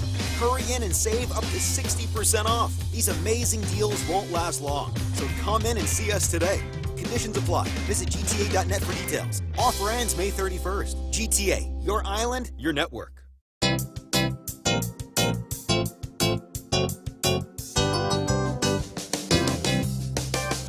Happy birthday to you. Happy birthday to you. Happy birthday. Happy birthday. Happy birthday to you. Happy long life to you. My ear doctor is listening to the program today. Hi, Renee. Hi, Renee. It's nice to have you along. She says, happy birthday, Ray. That's so nice. Chalorna says, happy birthday. Nietzsche says, buenas. And again, Kazendo offering me the Manumco discount for this year's Conquer Racing event, running racing team. I don't know. You got to call me and tell me what the course is going to be all about. And the most important point here is, will there be beer at beginning, middle, or end of that particular event? This people want to know. It's okay, not so much people. I want to know if that's the deal on that. And can I do it solo? Is that allowed as well? So get me some details on this so I can share it with you. 20 away from 9 o'clock in the morning. And boy, this day is going fast, isn't it? Have we gotten the executive order yet? Not yet. From the governor's office? No, but it should be arriving any moment. That's what I was hoping for. The declaration of today is a holiday. Absolutely. Because it's my birthday. We'll Definitely. see. Keep waiting for the door. They must have been in error. They're not keeping a proper schedule on the calendar of the legislature because there was no mention of it. Right? I'm not sure what's up there. I don't know. You know what? It was the 2 years off. It's because I was off the air for a couple of years and people have forgotten, but now that I'm back, okay. With me on the telephone line is Maria Pangilinan from the Guam Election Commission. Good morning. Half a day raids and Biba cumpleaños. It's so wonderful to be another year older, and that means that I get to stand in all the short lines in the government of Guam. Congratulations. Do you have one of those at the Election Commission? Is there a Manumco line for registration or filing or anything? We'll take care of anybody that comes in and wants extra care right away. Right on, right on. Speaking of extra care and extra attention, have you received a copy of an email that Troy Torres sent to Alice Tyron, courtesy of your email address? Yes, I have. Okay, and in this email, Troy alleges that Ray Tenorio and Eddie Calvo shook down Dennis Rodriguez in exchange for a yes vote on their tax increase bill. Okay, it's kind of the gist of it. I can't make any comments until the commission has taken a look at it and decided on it. Well, I mean, are you even the right venue for this? I don't understand. I can understand that Troy feels that there has been some extortion going on at the hands of people that work at the administration, but I at this point don't know what it has to do with the Guam Election Commission. And that may be true. So you feel the same way? Like maybe you should go to the FBI or the Department of Homeland Security or I don't know, the Sergeant at Arms over at the legislature. What does this have to do with the election process? Yes. I cannot make comment until after the commission and the legal counsel have taken a look No, at it. I talked to your lawyer. He said it was okay. He said you just say whatever you want to say. Ray Gibson, all I want to offer you today is my schedule at the Guam Legislature public hearing for your birthday resolution. Okay, well, yeah. I have a 2 o'clock budget hearing this afternoon, and you're welcome to join me. The only thing that I want you guys to be able to do here is continue with the process of upgrading the technology that we use to count the votes and make it easier, better, faster, more efficient, and so that nobody's awake until the small hours of the night, and there are less opportunities for contests and frankly, you've been doing a good job even with the budget that you've got. Well, with the help of the U.S. Election Assistance Commission and a $600,000 grant that we got, we hope to do that really soon. Yeah, don't tell BJ about the $600,000 because that means that since you're getting it from somewhere else, you don't need to get it from the taxpayers. Well, unfortunately, fortunately, the $600,000 cannot supplant general operations. Oh. Which means we cannot use it to buy ballots for a Oh, I got you. So it's very specific uses and can't be commingled with other funds of the Election Commission. That's correct. It has to be in a separate interest-bearing account. So what are you going to do with it? Well, one of the first, I have to bring it to the commission, but I'm proposing that we get what are called e-poll books. That's one, and the commission has seen that. And you're right, we may upgrade and update our tabulators. There's a new tabulator out in the market that is faster and takes a picture of each ballot. So for recounts and for audit purposes, especially, it's a really good type of tabulating machine. But the idea here is that we know that there's a picture of each ballot as it goes through and gets tabulated, and that means that there's less reason to hold on to the paper copies, right? That's correct. But and again, the law is such that we have to hold on to them, the paper copies. How long do you need to hold on to them? 5 years. Oh my gosh. Mm-hmm. Well, that's a lot of ballots over the years that are just taking up space, huh? Well, what happens is we hold on to them until the next election cycle. Yeah. And the law says take it down to General Services Agency. Oh, I see. And they can warehouse it or dispose of it as they see fit? They warehouse it, and for 5 years at least. Okay. All right. Well, at least it's not clogging up the office space or anything like that. Frankly, it seems to me that after 365 days, if there's no further complaints about the structure of the election or the way that it was conducted, or arguments between the guy that came in number 15 and whoever came in at number 16, as long as that's the case, then it seems to me that we might be able to eliminate that and I don't know, make confetti out of it or something. I don't know, with whatever it is that you want to do with it. For your birthday party. For my birthday party. Now, there's a couple of things that are as important as my birthday. One of them, as you point out, is the get-together over at the legislature today. How much will you be asking for next year? I believe it's 1.9. What did you get this year? 1.5. I got 1.5. No, just when BJ says, just round it up to $2 million. Just take my advice here, round, because he's going to take you down to 1. So somewhere in between. What I like, what I've gotten to appreciate is we received a message that says we're going to do it based on zero-based budgeting. Yes. So what we're proposing to do is that there are 21 chapters in the election code. So I'm going to take the dollar amount and connect it to any of those chapters. Right. So you start with zero and defend your way up the ladder, and so the idea here is based on the obligations, not your obligations, but obligations of the law of the Election Commission. This is how much it costs to be able to run things. I've always believed, though, that in terms of the primary election, that you ought to be able to charge the parties for conducting their party business. Well, in order to have a good general election, we must have a good primary election. Yes. So that's what the law says now, and that's what we will continue to follow. But their primary election is nothing more than the party determining who is going to represent them in the upcoming general election, and they don't necessarily need to do it with the Election Commission. I mean, the Democratic Party can just get together on a Saturday night and hand out, here's a beer, here's a ballot, here's a beer, here's a ballot, and there you go. And then they can tabulate it and come back and say, these are the names of the individuals that will be going to the general election. Well, on that note, the Guam Election Commission has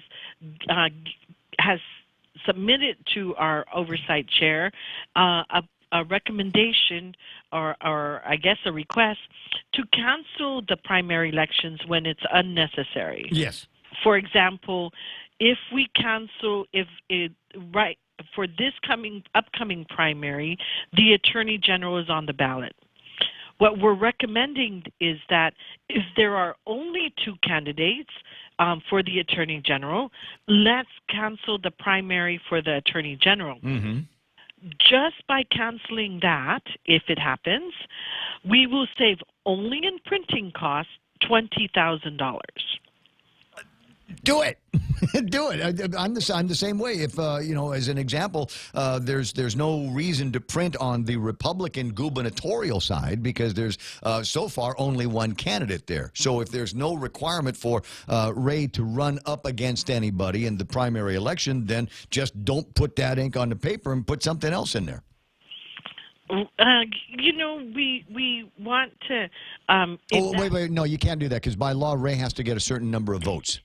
That's correct. Yeah. Okay. So you won't be able to do that. He has to get at least 4%. They were trying. I want to say a few years ago, somebody had come up with the idea that they were going to drop some legislation that would have made it so that if there's only 14 people when the primary rolls around running for senator, as an example, then they would dispense with the primary there. It existed in law here and there. It wasn't only one time that there was law that said that and it was primary cancel when unnecessary. Mm-hmm. So what the Guam Election Commission did was we did our little homework and we found these laws and we outlined it for our oversight chair and said, these existed. We recommend that, in light of the budget crunch, would you consider eliminating at least if it happens that only 2 candidates for Attorney General step up for the primary, would you consider canceling the primary? Did they love it? I just got an update and they are working on introducing the bill. Okay, because the primary is 106 days from now. All right. Yes, sir. And so I know people that are looking for a job but don't want to work really hard, and they can be precinct officials for you for $350, right? Yes, sir. And the deadline the deadline for the Democrat and Republican Party to submit their precinct official nominees is May 29th. But I believe they've imposed a deadline within the parties. Oh. Yes, so that they can take all the documents and go through them and make sure that what they submit to the Guam Election Commission, they submit a thorough packet. All right. Well, listen, I appreciate your time as usual this morning, and I'm going to go back to goofing off and talking about some other stuff. But I will be in. When is the commission's meeting? What, next Wednesday? That's correct. That's Okay. 5:30, May 16th. All right. Viva cumpleaños, Ray Gibson. Oh, thank you very much. I'm looking forward to something on the 17th then. So you tell them that I'm tired of the quiet and the executive commission cone of silence on these issues. We want to find out what the issue was and what the resolution of the commission was. Will do. You tell them I was very firm when I said it. Yes, sir. I'll talk to you later. And that's the fun part of the show for me. Is I know all these people, and they all know me. And while I might say it tongue-in-cheek, I am kind of curious as to we still don't know at this date what it was that caused the Election Commission to go into their special session. And as far as I know, they are probably going to pop right into it again. And hopefully they will have some kind of a resolution and maybe a little bit of a story that says what exactly. You know, are you looking for Jay Rojas? Okay, go find.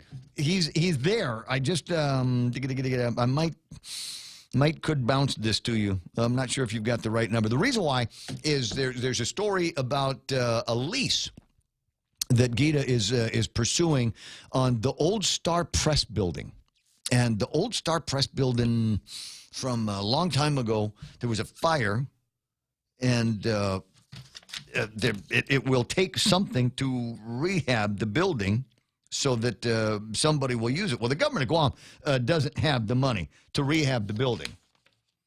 Doesn't have the money to rehab the building. So an outfit has come through and said, listen, you give us a break on the rent, we'll go ahead and rehab it and turn this into something useful and actually pay you rent on it, as opposed to the nothing that we're getting right now. And there's a lot of headline stuff floating around about Gita and mileage and all this other, as far as I'm concerned, small crap. But it seems to me that this is a good idea, and I'm wondering if there are other properties, other buildings under Gita's control in their inventory that somebody might be able to say, yeah, if this works for these guys, then it'll work for us. So I don't know what kind of rehab they're talking about on this building. Are we talking about full-blown raising the building to the ground, which I always thought was an interesting way to put it, R-A-Z-E, raising the building to the ground, or using the shell as a foundation for whatever else it is that they want to do. Old printing buildings were made to last. So it's possible. And the reason why I'm asking is I don't have any business interests other than this radio station. So I'm wondering if there are other people that might be looking for these properties that don't want to buy completely brand new, but might see their way to providing an opportunity for them to take advantage of some properties that are otherwise not being used. Just saying. We'll see what happens. See who we might or might not be able to talk to this morning. It's 8:53, and this is the Ray Gibson Show until it's not going to be anymore. The gist of the conversation that unfortunately we could not get into with the folks over at the Election Commission is because now it feels and looks like a proper complaint. Mm-hmm. Yeah. But, because Troy starts off with chapter and verse. And I'm sorry, if you haven't seen it yet, we'll see if there's... God, do I even want to post this anywhere? I don't know. He starts talking about chapter 8104, section 8104, chapter 8 of Title 3, Guam Code Annotated. So it starts off looking very official. Oh, yeah. It's very nice. It makes the claim that you guys have got to do something about this. J.D. Tuncap and Peter Alexis Atta. Sounds very convincing. Separate correspondence forthcoming because it's late and I'm tired. Yeah, at the end of the writ, he puts on his Superman shirt. You should never do things like this when it's late and you're tired. This is the equivalent of I don't want to say drunk dialing. Drunk dialing, yes. Yeah, drunk texting. So he says the allegations that he makes here is during the special session called by Governor Edward J. Calvo on his bill to raise taxes to pay for the structural imbalance of the general fund, Lieutenant Governor Ray Tenorio's Deputy Chief of Staff, J. Dean Tuncap, arrived at the residence of a known supporter of Dennis Rodriguez Jr. to deliver a message on behalf of Governor Calvo and Lieutenant Governor Tenorio to Rodriguez. The message is, vote for the governor's tax hike bill or Dave's contract will never leave the governor's desk. So this is along the same lines of just about everything that Troy has done here. Is we come up with an allegation that can only be supported with a reference to a, quote, known supporter, but unidentified supporter of Senator Dennis Rodriguez Jr. And is this, who is the known supporter of Dennis Rodriguez? Is that you, Troy? Are you the one? Is it possible that that's the way that's working out here? And somebody on the Facebook said, I guess they're trying to denote, as JB that wrote it, denote how easy it is for Dennis Rodriguez to be extorted. But let's make this point clear. He did not vote for the bill. Right. Dennis Rodriguez did not vote for the bill, so that's not necessarily the point of it, is that a threat was made to Dennis Rodriguez that his ability to work with Dave Cruz was going to be thrown over the cliff because he did not support the measure. He did not actually support the measure. But maybe Dennis made a deal with another legislator who was kind of on the fence and said, hey, man, I'm not going to vote for this. Maybe you do, and then I'll vote for your thing tomorrow. Stranger things have happened, and there is that dark conspiratorial mind of yours at work. I come from the mainland. And I'm afraid that there's people nodding their heads saying, yeah, that's what it was. Let's take this turn. We're already in the rabbit hole, and there are 3 holes now that we can choose from. Let's go in this one, this one, and this one. Somewhere in one of the rabbit holes is the truth, but I don't know exactly where it is, which is the horns of the dilemma that the media and members of the community may find themselves in, is there's a lot of people that seem to want to see these allegations against Troy and the rest of the Calvo administration be true. You want them to be true, don't you?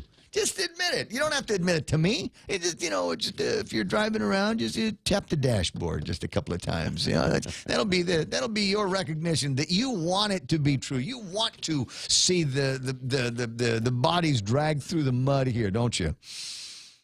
For some, it would explain. But the problem is, it's now the disgruntled, oh my God, they arrested me for being a druggy Troy tours that are making these allegations. So where do you give them the credibility? Where is the credibility with which to move forward to? And as I said, I'm looking at this thing, and it is an interesting allegation.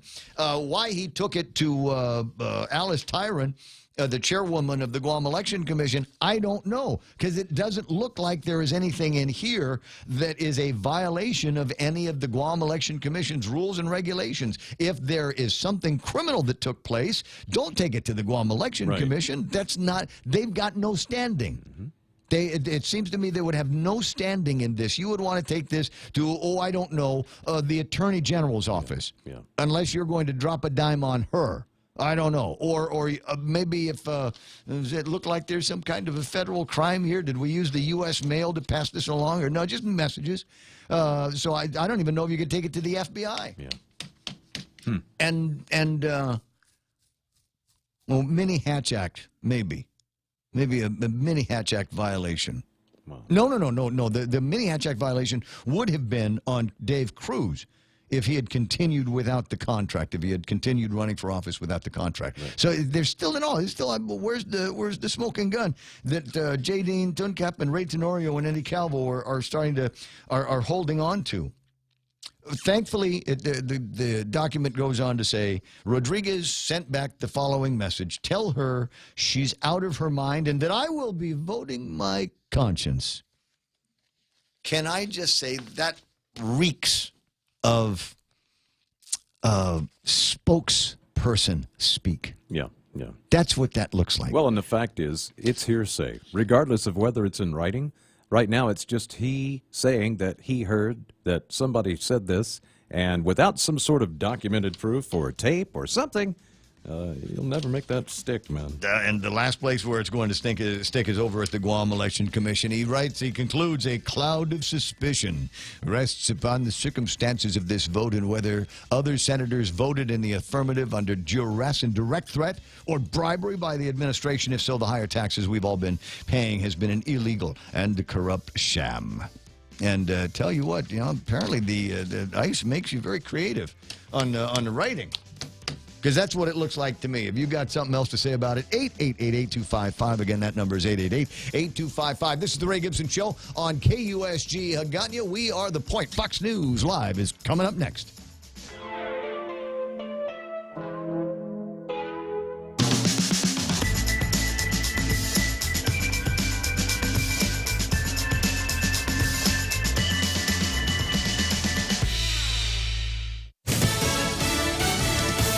For action. I'm Lisa Lacera, Fox News. Israel's UN ambassador urging the Security Council and the UN Secretary General to condemn Iran's missile attack.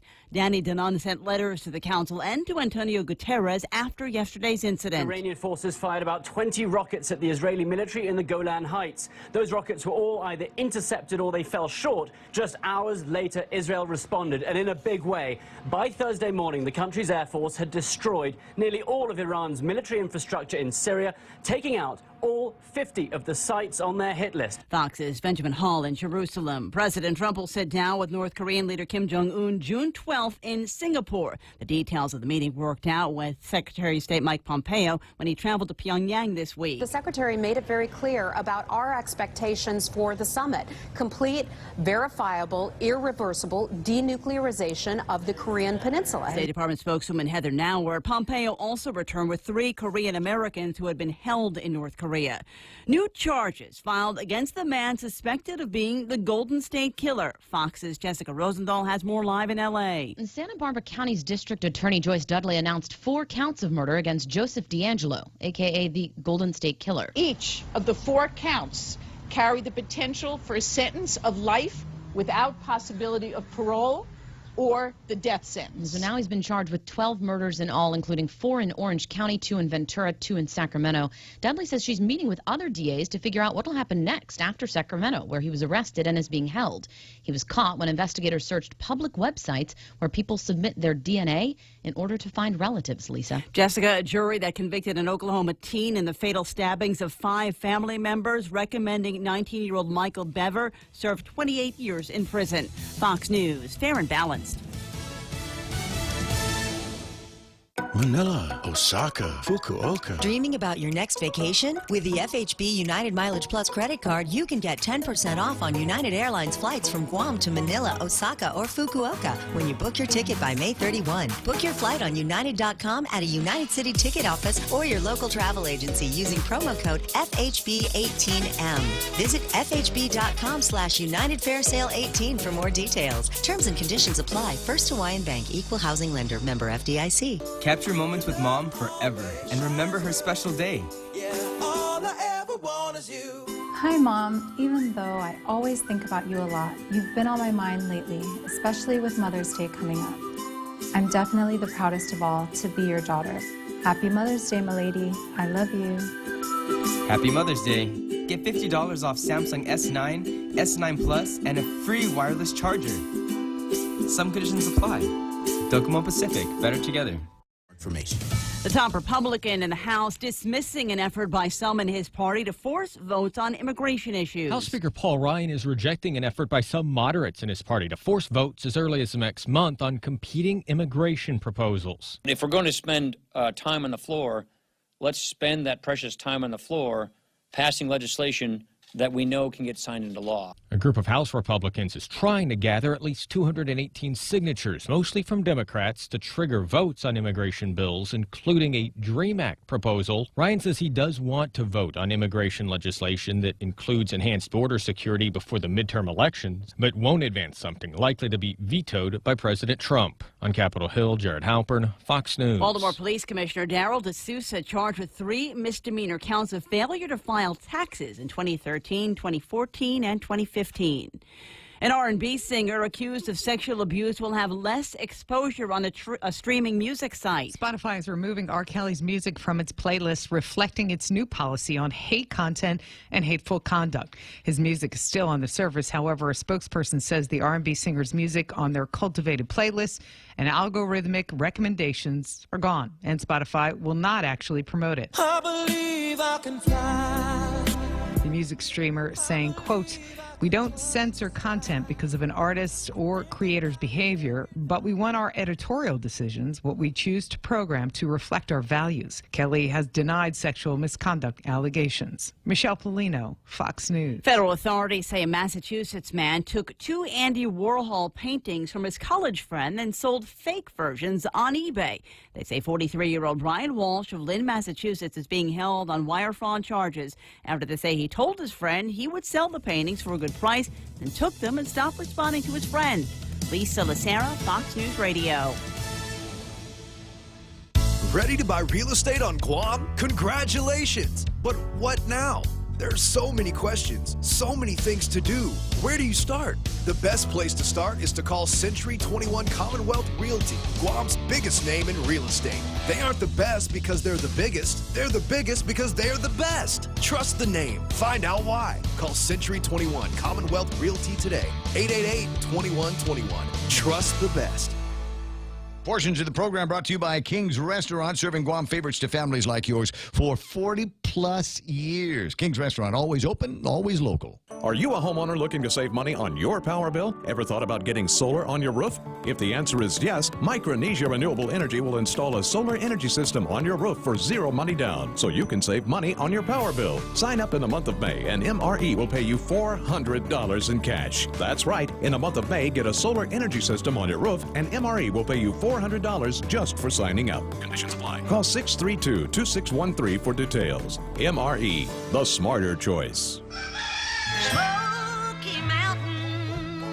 Howdy, folks. Can't get enough of my KFC Smoky Mountain Barbecue? I'm bringing more to Guam this month with my new KFC Smoky Mountain Grilled Barbecue Chicken. KFC's chicken coated with a sweet and smoky barbecue sauce. Oh, and by the way, Smoky Mountain Barbecue is still available on KFC's Extra Crispy Chicken and Boneless Strips. KFC, it's finger licking good. Security Title is honored to join in sponsoring Ray Gibson on The Point. Buenas and Hafade, Guau si Claraming Lotnya of Malolo. And this is where I start my day, listening to the voices of our community and sharing thoughts about issues that affect all of us. It all boils down to our people and our land. Protehi itanotmu, protect your land. When it comes to your family land, remember to call the professionals at Security Title, just like you call Ray Gibson in the morning. Happy birthday to you. Happy to you. Happy birthday, dear. Happy birthday to you. Where you find this stuff, I have no idea. Do me a favor. There's somebody I wanted to talk to today about Mother's Day. Can you find Jeff Pleadwell? I can sure try. I appreciate that. Because I wanted to find out what the deal is on Sundays. One of the places, I want to say that was where we did Mother's Day last year. So I wanted to find out what the deal was going to be this year for Mother's Day, and maybe we'll recreate some of those perfect family moments. We'll see what happens. 7 after 9. This is the Ray Gibson Show on The Point. 888-8255. That number again is 888-8255. And shouts to see my buddy Eddie Cruz out there, Renee Lau, Jim Turbio, Carla Gutierrez. There's Kenley Guerrero. As I said, Jeff Pleadwell, I see him online. I don't know if he's making the phone call here or we're going to find him. Brad Hokinson, good to have you along the ride. Neitz is on. Lynn, Vince, Borja Polino, Becca Gibson, Kyler. And I told you my hearing doctor was listening. So wants to make sure that the sound coming out of my mouth matches the sound that's going into my ears. Racer Derek Mandel, Mark Colby, Cause Endo, Richard Young, Ibanez. Hava dude, good to see you there. Yuka Hechanova from the Public Auditor's Office is Bill Pettit, Vince Duenas. But you know which Vince I wanted to talk to? You know which Vince I was thinking about? Vince Leon Guerrero. And he's busy now. Probably won't be able to take time from his busy schedule to dial into the radio station. But I'm kind of curious as to the possibilities of what it is that he is going to be doing there. Frank Uggan, do I have it in front of me? Hold on a second. I got to go through some of the paperwork here. Not that story. Senator Uggan demands public transparency and accountability of the CLTC program. Now, we've been talking a lot about Barragata Heights and perhaps some new neighbors up in Barragata Heights, some new folks. Yeah, and there's some big names that are getting this property here for $1 a year. Not bad if you got the hookups. And that's what everybody is trying to figure out, is whether or not there's some hookups going on. Because it sure looks like it. And you're playing fast and loose with rules that don't necessarily exist. And Frank Uggan smells a rat and is saying so. So he has introduced Bill 283-34 relative to mandating the notification of intent to award leases or licenses of Chamorro homelands, as well as the reporting and posting requirements of approved leases and licenses of Chamorro homelands. Currently, the law also does not require the Chamorro Land Trust Commission to notify the public prior to the awarding of the CLTC properties, as well as publishing any and all approved CLTC leases and licenses. And so that's what he wants to be able to do, is when there is a decision made and a license to be issued, then there would be a note in the newspaper. And it would be something that Chamorro Land Trust Commission hereby notifies the public that Ray Gibson is going to be getting some Chamorro Land Trust property. And then everybody can jump out of the woodworks and say, but wait a minute. Ray Gibson can't do that. How can Gibson, how can somebody with that kind of last name get a Chamorro Land Trust property? How does that work? And so, the truth of the matter is I can. I'm genetic Martinez and Torres. You just can't tell by looking at me unless I'm really sunburned from being outside in the sun all day long. But I can and vote on the Chamorro registry and in that. So I could line up for it if I wanted to. But I don't want to. And I've never wanted to. And the reason why, that's right, the new neighbors want to live that lifestyle without paying for it. I see what you're saying there, buddy. And that's the reason. That is among the reasons why I never signed up. I could have in 1995 go and stand in line with everybody. I could have done it. But I don't have the need. There's family property. We've got our share, and people in my family have worked for it, and I've worked for my property. So I never felt the need to stand there with my hand out saying, give me some. Others have, and that's their prerogative. It's okay with me. But now it looks like, regardless of when you signed up, whether you were slogging it out with the guys back in 95 or whether you just signed up recently and maybe know somebody, and that's the gist of it, is all of a sudden there's names of people that weren't there in the beginning. And it's supposed to be first come, first serve, right? So how is that? Oh, we tried to get a hold of them, and nobody answered the phone. I let it ring once, and they didn't answer the phone. That's all you get. Or we sent a mail to an address, who knows where. Who is it? Oh, okay. I'll get there. So Senator Uggan is demanding public transparency, and there's going to be notifications. But what we need to have, and it's possible that there will be, this looks like it's going to have a companion measure that will follow along shortly. And hopefully that companion measure will provide for a mechanism for people to look at it. And if my name was up there and you didn't know that I was a Martinez Torres and just saw Gibson and said, how is that? Then there should be a way for you to be able to say, how is that? How do we stop the process here until we are sure, until after somebody has said, okay, yeah, I went to school with him and his grandmother is my grandmother's cousin, all of whatever it is that has to go through the investigation. So there needs to be a way for people to be able to say that's what's going to happen. At 9:13 in the morning, very close, very dear personal friend, Jeff from Pirates Cove. Good morning, Jeff.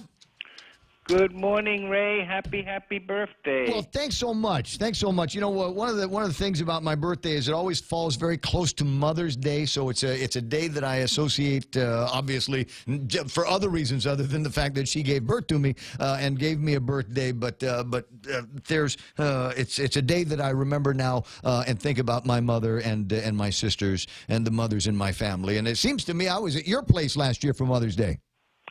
Yes, you were, Ray, and we're doing it again this year with Alaskan king crab and our full-on menu with nice buffet. Okay, so we get king crab, the regular menu. Now, my favorite item on your menu, and I hope you got some in stock here, is the parrotfish. The talking fish? No, not the talking fish, the parrotfish. You have them to talk? Well, I thought parrots talked, you know. Anyways, but yeah, I will definitely get some whole parrotfish for you if you show up, Ray. You know, there is that possibility. You might have to send some of the guys over the reef to catch it for me, but that just guarantees the freshness. Is the cheeseburger, are your burgers part of the Mother's Day menu? We never stop with those cheeseburgers. You know, that's our mainstay that floats the ship. You get pretty busy on Sundays just because it's Sunday. Is there a preferred seating time? Are you allowing for reservations? Well, we tell everybody come at 11. So if I get there at 10:30? Well, yeah. No problem. You know, you can have a couple. I mean, I'm not just talking about me. You know, when I say things like that, I'm speaking for the other, you know, gazillions of listeners that are all of a sudden going, you know, actually, Jeff Pirates Cove sounds really good on Mother's Day Sunday morning. Yeah. Yeah. Well, I hope they make a reservation because that king crab is quite costly, and I don't, you know, I need to order more if I know more are coming. That's all right. The way it is. Make the telephone call. Business. What's the phone number down at Pirates Cove? 789-COVE or 789-TOGO. 8646.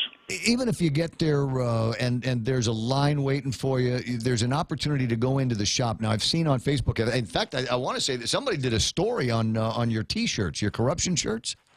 Yes, Ray. That's been quite a controversial T-shirt. Really? Now, for the benefit of the listeners that have not seen it, can you describe some of the shirts? Well, having never shrunk from controversy in the past, Jeff. Yeah, years ago, I worked with Greg Flores on making a Gov Guam corruption series of T-shirts. So we have "I Want to Be Corrupted," and has a sling stone, but it's actually a beetle nut on the front with a little sailboat. And, you know, I'm being accused of bothering the Guam seal and, you know, just, you know, I did not make this government or this island what it is politically. Yeah. But anyways, So, wait, who's giving you a hard time about the Guam seal? Did the actual Guam seal people at the Lieutenant Governor's office call and give you a hard time? No. You know, or just people that are agitated because you've seal and the integrity, and they investigated, they made you get a license, and then all those rules, like everything else, has gone away. But yeah, I never mean to desecrate the Guam seal. I'm just a political activist, a businessman that is tired of paying for this government just to be worked over. Anyways, the other shirt that I really like, and it's quite popular, is the "Of the Corrupted, by the corrupted, for the corrupted." Kind of hard to miss the message on that one. Yeah, and I say if the shirt fits, wear it. If it doesn't, wear it anyways to protest, you know, what's going on. And what are our choices? I went to the Agania market the other night, and this girl running for senator came up to me. And she says, "Oh, my name is so-and-so, and I'm running for senator, and please vote for me." And I'm like, okay, are you going to advocate privatizing the utilities like the power plant? "Oh, no, I don't know anything about that." Oh. And I'm like, you know, don't run for office unless you're going to make the difference here, you know? We need this island to come out of this cloud of whatever we're caught in, politics. Bigger government. Instead of the other way. We need to move moving. You know what? I live here, and as a businessman and a a citizen paying taxes, I pay thousands and thousands of dollars a year. And they don't listen to me. They don't change things. They don't listen to the public. Things just continue to continue. Anyways, Ray.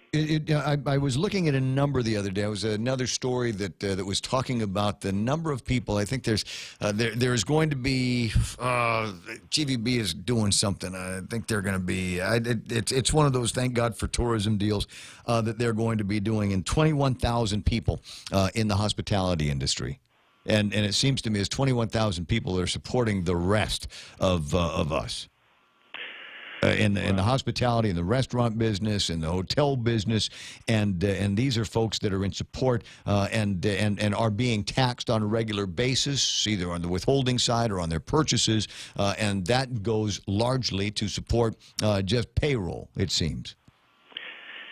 Yeah, well, the way I feel about GVB is they should just clean up the island right away and make it a better place and only concentrate on repeat business. Elaborate. These people come here, they walk through Tumon. If it rains, it's all flooded. There's people trying to hand them stuff. Nobody speaks their language. There's no real signage. Everything's dirty. I mean, we need to clean up the island. Even around the island, we need to make the roads nice and have sidewalks and signage and just for us residents, too, not just the tourists. No, but I agree. It isn't being spent right, Ray. No, I agree. I'm with you down there. I mean, that's my regular walking around and goofing off and jogging path. So I see all of these things, and I wonder how many of these tourists come by here and see these hawkers and think that that's representative of the population of the island. And it has been how many years since what's his name, Palacios, had introduced the legislation that was supposed to streamline that and make it so that there was effective enforcement of the anti-hawking and the anti-billing legislation down in Tumon, and they seem to go away when the guys with the yellow shirts are in front of them and come back when they're gone. Yeah, I think that they were not supposed to do it at all in the daytime, but they're still getting away with it. They shouldn't be doing it at all, period. I think it's an intrusion. Well, Ray, how do you change things here? Tell me that. I think we need to stop being shy about enforcing some of the laws and applying justice. I've been railing against certain members of the bench recently because there are so many of these drug dealers that are getting let off the hook. They come to you and they say, "Oh, I can't go to jail. I'm a sick member of the family," and they say, "Okay, but don't do it again." And there are a number of cases just this week where we've got guys that have been busted supporting their ICE habit, breaking into cars, breaking into people's homes, and they go before the man, they get magistrated, and they say, "Okay, we're gonna let you out pending your trial." And what do? They go out and break into cars and start smoking their ICE again. And I'm thinking the rule ought to be like the olden days: arrest somebody and make them go to jail. Well, Ray, I don't know if that's the answer. We need to help these people, and that would take a program where you arrest somebody and you put them in there and you keep them there and you don't let them out. There's no room in the prison here. Well, if you go arrest everybody doing ICE on this island, there'll be no room. Well, then we'll make some fairly high-profile examples of some people, and maybe the word will get around that maybe you don't want to be doing ICE. Listen, if you need to take the edge off a hard week, maybe swing by and have a couple of cold ones and a cheeseburger over at Pirates Cove the way regular people do it, as opposed to doing all of these dirty deeds in the middle of the night. Here's the story that gets my attention when we start talking about rehab. Janela Carrera wrote, a twice-convicted drug dealer may end up back in jail after federal authorities say he was caught supplying drugs to other individuals while he was in drug rehab. Ray, when you catch people, maybe we should just tell them that they have the option of leaving the island. Didn't the body used to do that back in the day? I think so. I think so. One of these days we'll return to it. We here cannot deal with our own problems, so send them over to Texas or someplace where they can get the real RAF. Tell them to go see Sheriff Joe. Yeah. Well, wait a second. I got Mike. Mike, my producer, is from Texas. He said, no, not Texas. Nebraska, Arkansas, anywhere else but Texas. We got our own problems. Yeah. I don't mean just Texas. Send I them to mean Florida. whether their relatives are willing to take care of them. No, I see what you're saying. Thanks for making that clarification. I appreciate it. Speaking of relatives, all right, Mother's Day, get there at 11 o'clock at Pirates Cove. There is a king crab buffet, and not buffet, but king crabs, and all of the other incredible menu items, and the chance to meet with an actual pirate, Jeff Pleadwell. Yeah, maybe. Anyway. What do you mean maybe? What, you're not going to be there? It's your party. Well, you know, Ray, I get really busy. I got you. To help here, you know, and of course I want to see everybody, you know. I live for seeing the people I love.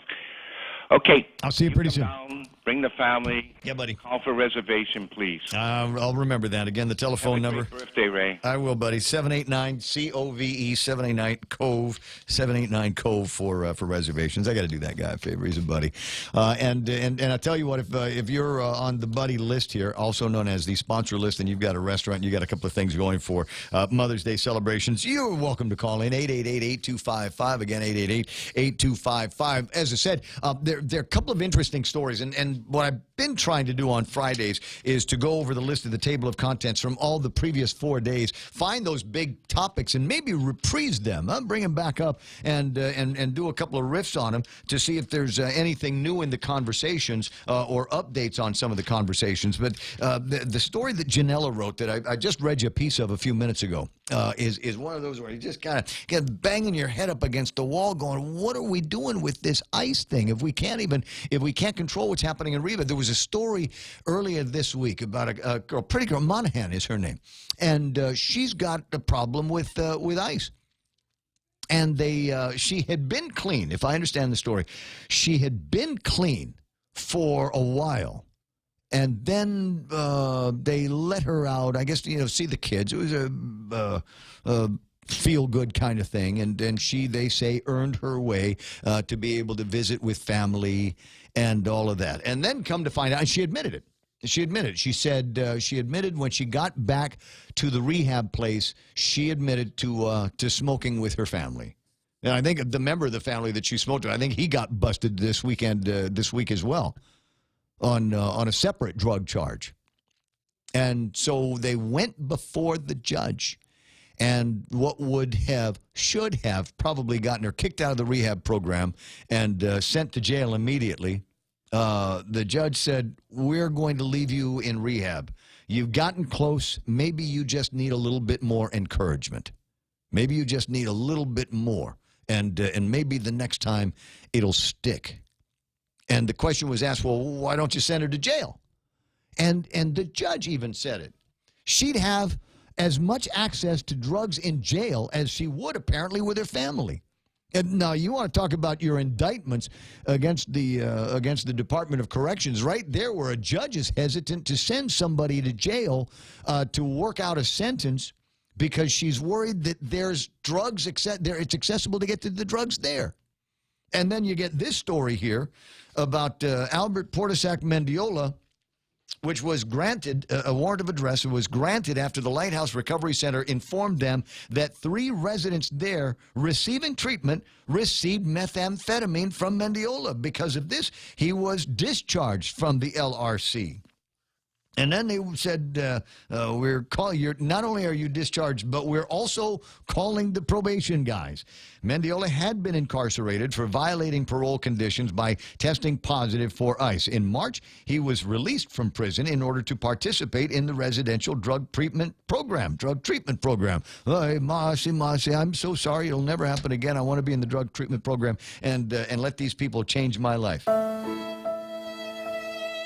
And he did. And while he was there, consistently testing positive for drug use since he had been admitted to rehab. Wow.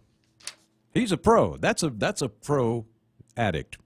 It seems supplying drugs to others in rehab drew the line as the warrant of arrest was issued the same day authorities learned of the violation. He was first convicted in 2007 of dealing drugs and was initially sentenced to 4 years in prison. I don't know when he actually served any of that time in prison. or how much of that those 4 years he was able to serve. But just another example. Now we cannot obviously control what's happening in the streets, and God bless the guys in the Mandania task force for affecting all of the rest that they have. A, B, we cannot control what is happening in the prison. If we've got a judge that is hesitant to send somebody that we're trying to rehabilitate back to prison because of the easy access of drugs in prison, what does that say about our enforcement of methamphetamines? And C, if we're sending them to rehab and there's still people running around that have tested positive while they're in rehab and, in fact, providing drugs to the other people in rehab, what are our options? Yeah. And maybe Jeff's got it.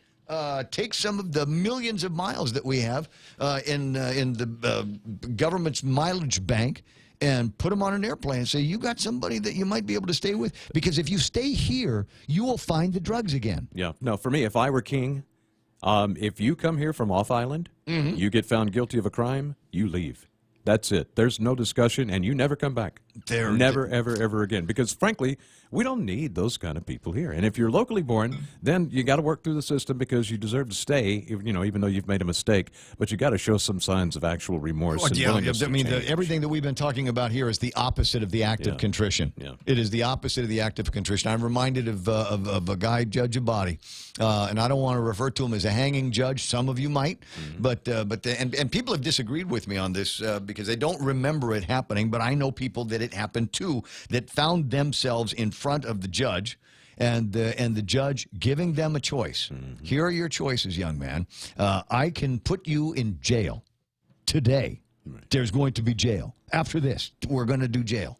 Or let's go and let's see if we can buy a ticket for you to go off island and just leave. Yeah, just go away. Now, those are the choices. You can stay here in jail, or you can leave and never come back. What's that Poison song? Don't go away mad. Just go away. And as I said, there are people that say they don't recall it happening, but I know a couple of people that it happened to, and the island for a short time was a better place. But unfortunately, these guys tend to get replaced real quick.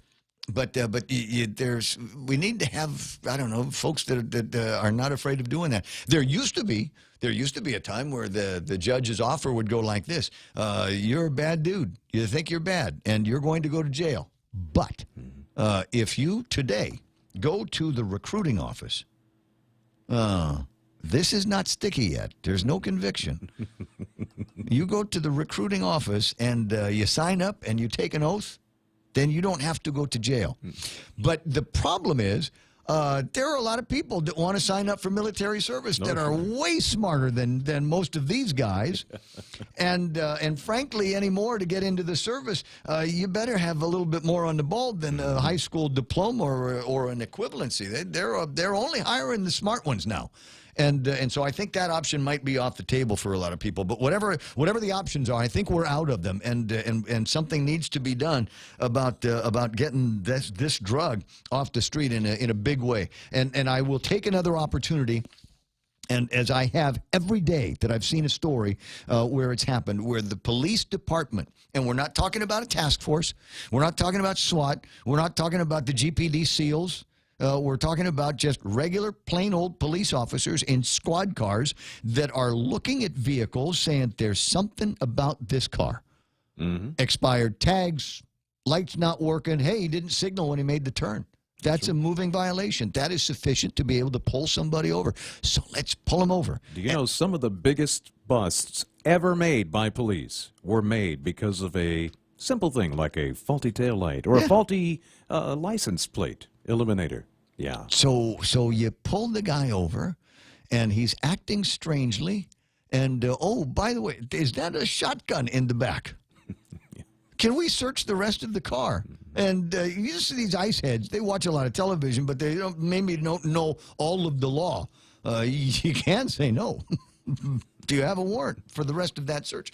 Am I doing anything that has risen to the level of probable cause for a search of the rest of the vehicle, besides the fact that there's a shotgun in the back seat? So what, they found some more weapons in the seat, and they found something that looked like drugs on the guy. Got another one. Bingo. Way to go, guys. Yeah. Way to go. So I encourage more of that kind of thing.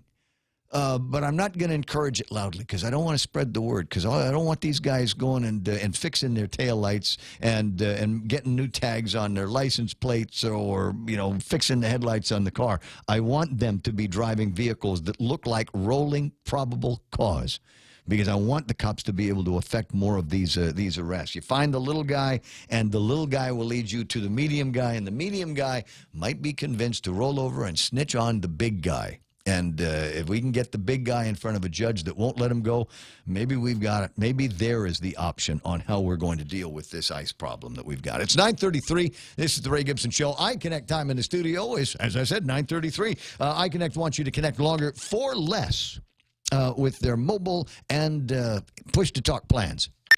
Water. It covers nearly 3/4 of our Earth, from vast oceans to millions of rivers and streams. We're all concerned with protecting our world's water, but none is more important than the water you and your family drink and use throughout your home. A Connecticut water treatment system can improve your water so that your family is using the best water in the world. Connecticut, for refreshing ideas on water. American Water Tech. Smarter water. Better water. Call American Water Tech at 649-2301 or email info@americanwatertech.com. In this divided world, there are still a few things that unite us. The thrill of an exciting championship game. Fires to the end zone. Touchdown! The sound of great music. The Grammy goes to... And the love we have for that perfect burger. Ruby Tuesday Guam presents to you For the Love of Burgers menu. For a limited time, we want you to put down that fork, tuck that napkin in your collar, and go for broke with an amazing burger for just $11.99. 8 burgers to try, and time is a-wasting. Ruby Tuesday Guam lunchtime. See you soon. Now you can choose your favorite Nissan rides and 30 flyaways on Philippine Airlines when you play Micronesia Mall's Your Best Choice giveaway. To play, present mall receipts to win a new Versa Note SR, the Crossover Rogue Sport SV, the Heritage Edition 370Z, or you can choose a tough Nissan truck. Plus, there are great instant prizes from Burger King and Foot Locker. Win more cars, trips, and prizes when you play Micronesia Mall's Your Best Choice giveaway.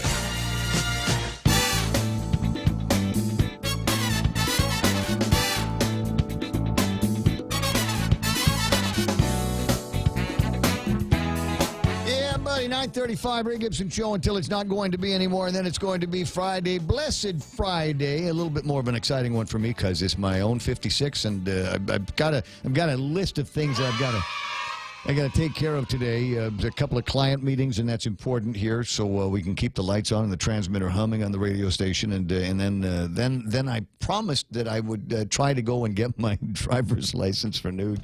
Not looking forward to it. But Marie Benito says today will be a good day for it because there aren't too many people born on the 11th of May, and there shouldn't be a long line. And even if there is, I'm over 55. And I can jump into the line, talking about how we're going to get out from under this methamphetamine epidemic, and maybe it's time that we start talking about it and dispense with the concept of a war on drugs. We tried it; it doesn't work. Something else needs to happen. A note from Eddie, who's listening. He says, "Correctamundo, Raimundo, export and deport as part of the deal." Also says, "As for our own residents, spend tax money to reform and put them to hard labor to pay back the cost on the war against drugs." Well, that might be one way to do it. Might be one way to do that. But everybody seems to be, we're just going to be soft on these guys, and not recognizing the cost of the dealership and the addiction to the rest of this community. I know people, and I was talking with somebody yesterday who was asking me what kind of gun they should get for, if they want to go running. Is there a pistol that they can buy that they can run with? And you know what? I don't know them all chapter and verse. I just, my advice to them: get the lightest one, right? So it's a big caliber but light. See if you can get one of those little pockets. It's just a hand cannon if you want to. That's what we're looking for. Yeah, because a 357 it doesn't run well. Yeah, well, I mean it's just a lot of extra weight, and plus it's hard to find a holster that will control the bounce. Exactly. Because and the holster will bounce and they'll be chafing. Well, then you have to get one. Yeah, because you got to get one that ties around the leg. Then. Yeah. And that restricts blood flow to the legs while you're running. Yeah, small ones. Let's see what Cal has to say. Good morning, Cal. Good morning. Happy birthday. Hey, thanks, buddy. I was just thinking about you last night. Did you ever come over and put your capacitance meter on my block? I thought my brother did. I'll give him a call and find out. Yeah, please. He did that a while. I feel, you know what, I haven't spent a lot of money, and I feel the need to buy that battery backup system. I just need to know what the right size is. Okay. So put the clamp on. Ken went there, but so what I was calling about is when I was in Florida, I went to a few auctions where goods that were confiscated from drug dealers and whatnot. And this is something I was thinking about. I hear all the time that they arrest people for distribution, but in the States, what they do is if they're in the car, then they repossess the car. Yes. If they go to a house, they possess the house and everything in it. And so I'm like, how come I don't hear about that happening here? Now, because if I were going to be selling drugs, and if all of a sudden I lost my house or, God forbid, I lose my parents' house because I'm selling drugs out of it, that might make me think twice. Right. But as we know, these people that are on it don't think very well anyway. So, but I think the pressure would be put on them from their family.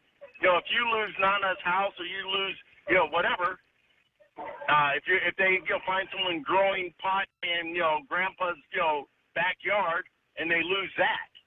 Right, and all of a sudden there's no more land in the house and Grandpa's on the street. Thanks very much for being a druggie. Land trust, etc. But then what I'm looking at is then when they sell these houses, because to make up for this, or they sell the cars and the etc. And they sell everything that's inside these houses. They make some money. I've been to these auctions, and they make lots of money at these auctions. Well, yeah, and it's all gravy to the government. After we've paid for the enforcement and we throw the money at the incarceration or the rehabilitation of these individuals, and it's not something that would normally be borne by the rest of the taxpayers. Somebody else will come in and buy. They used to have. I remember there was a little bit of a controversy for a couple of days. There used to be. It was. I want to say it was a monster truck a few years ago, and then all of a sudden it showed up with yellow plates, and everybody said, "Oh, what's the government of Guam doing, running around buying monster trucks?" And then we came to find out that it was confiscated as part of this back. I think Paul Suba was running the place over at the police department. They found it was confiscated in a drug raid, and the police department took it over and used it to make an example of what they were capable of doing. But you're right. They could have kept it, or they could have sold it at auction. Because I went to these, and for example, I bought a Lincoln Dolly Vision, from Dolly, and I think I paid $100 for it, as opposed to like $4,000. Yeah. For this lithograph. So this is, like I said, all pure cash for Gov Guam, for the police department, and they literally everything in the house was confiscated and sold.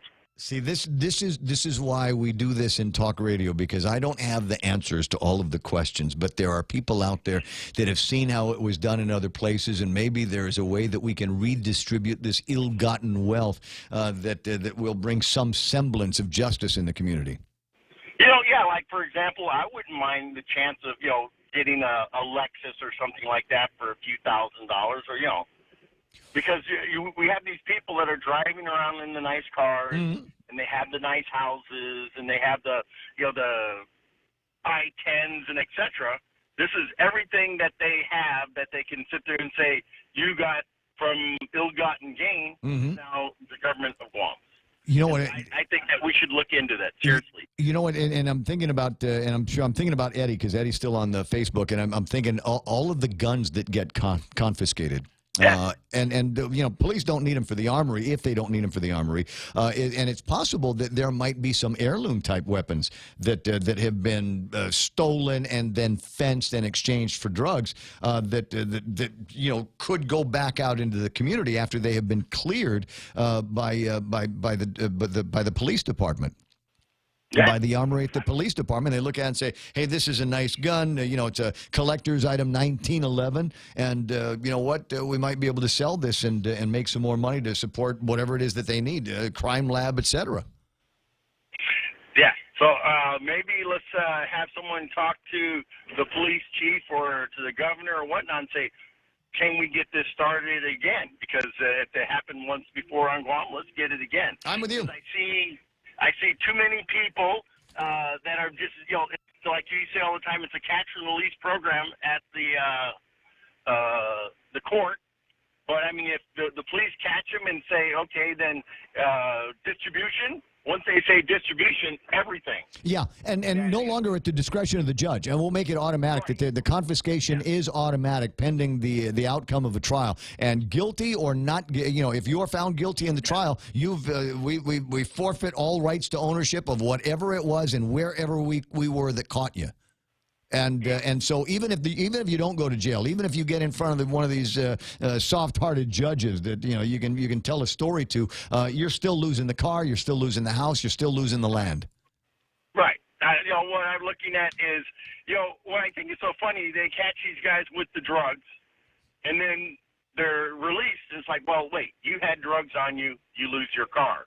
You had drugs in the house, you lose the house, etc. That's how I'd say. All right. Got a note here from a police buddy of mine. Says most of the guns are stolen and pending of the Attorney General can be returned to the rightful owner. But again, I'm like going, what about the car that the stolen gun was found in? What about the house? Oh, yeah, no, I'm not disagreeing. I think he's agreeing with you on that point, but he was he wanted to correct me on mine. Is if we can't find the original owner of it and let the armory clear it and say, okay, we're going to issue a new permit on this number of the gun and sell that permit then to somebody else. If the Attorney General can't find it, it's just a great money-making opportunity for the police department, I think. Okay, I'm going to call Ken to find out about your ups, and I'll talk to you later. Okay? Yeah, man, I'll talk to you pretty soon. Sorry, 9:44. So Kel obviously he's an electrician, and they got this meter here, and you can put it on live. It's a capacitance meter, right? So it will check how many amps are going through a particular leg of a circuit, right? I see. So that's what I want to know is and because as I said, I feel like I haven't spent enough money this week, and so I want to get a big whole radio station, uninterruptible, battery operated, uninterruptible power supply. Right. But I need to know how big of one to get.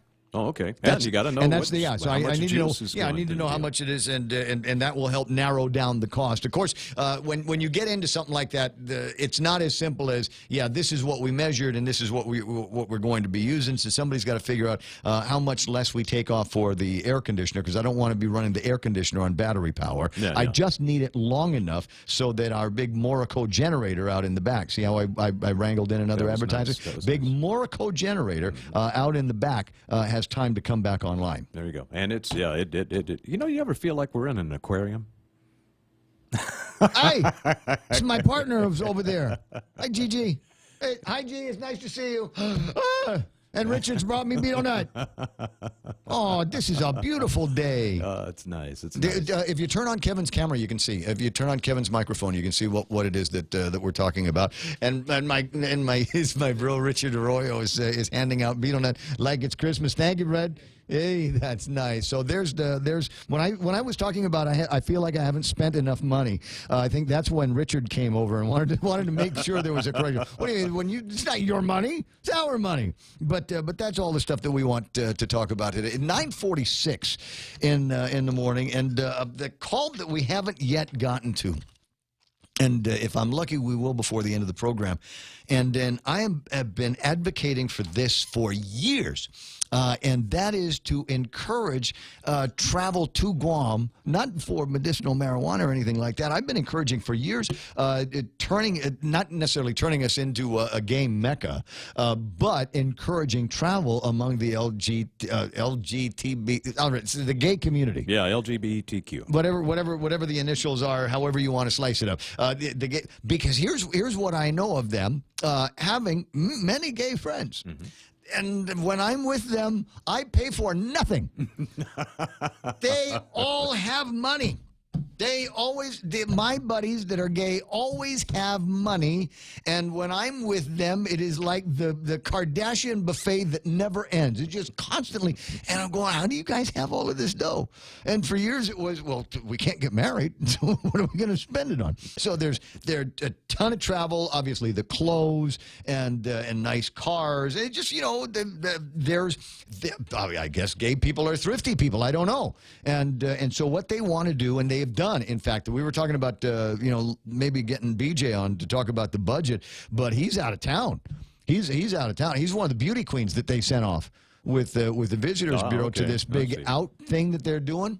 And maybe that will encourage more of that kind of travel to Guam. And, I mean, think about it. Do you think that there might be any fights associated with them coming out here? Right? Like it's people would ask me back in the old days, want to go into nightclub business, what should I say? Open a gay bar. I said, well, I'm not gay. I said, doesn't matter. They'll come in and they will spend money and there won't be any fights and the place will always smell good. So that's... I think that's what among the things that I'm trying to be serious, and you're with the rim shots. I'm totally behind this idea. I think it's going to be. I think it will be. Don't say fruitful. No. Don't say it. I think it will be beneficial to our hospitality community and open us up to another market that is underserved, I think, in terms of Guam hospitality. And you might be going, is there precedent for this kind of thing? Yes, there is. Go and look for, go online and look for gay cruises. And you will find that there's a number of cruise lines across the planet that say, yeah, this is our customer. This is the demographic that we are going for. And it is not going to hurt anybody if all of a sudden we took out one of the boats that holds about 10,000 people and says, okay, we're going on the gay Disney cruise, or we're going on the gay Caribbean cruise, or the gay Pacific cruise. And it will stop on Guam, and there will be shopping and all of that. So I'm okay with the idea that they're headed in this direction. I think there's some people that are trying to say it looks like a big spend for it, but you know what? If you're going in front of that crowd, if you're going in front of that, I think you need to dress to impress, and you better pull out all of the stops. There is something I think there's credit for flamboyancy and flair, if you will. So I wish them good luck. And we'll see if there's a report that we might be able to get from the guys over at the Visitors Bureau. 10 away from the top of the hour. Let me take this last break of the program, and I'll small talk my way into the Fox News at 10. Family Finance has been serving the people of Guam since 1959, and they'll continue to be there for you in the years to come. Whether you're looking to get a personal loan for that summer vacation or paying off those long overdue bills, Family Finance has got you covered. Apply for a personal loan from $1,000 up to $3,500 by calling Family Finance in Hagåtña at 475-4545, Upper Tuon 647-5626, or in Dedito 633-4473. Family Finance has been serving the people of Guam since 1959.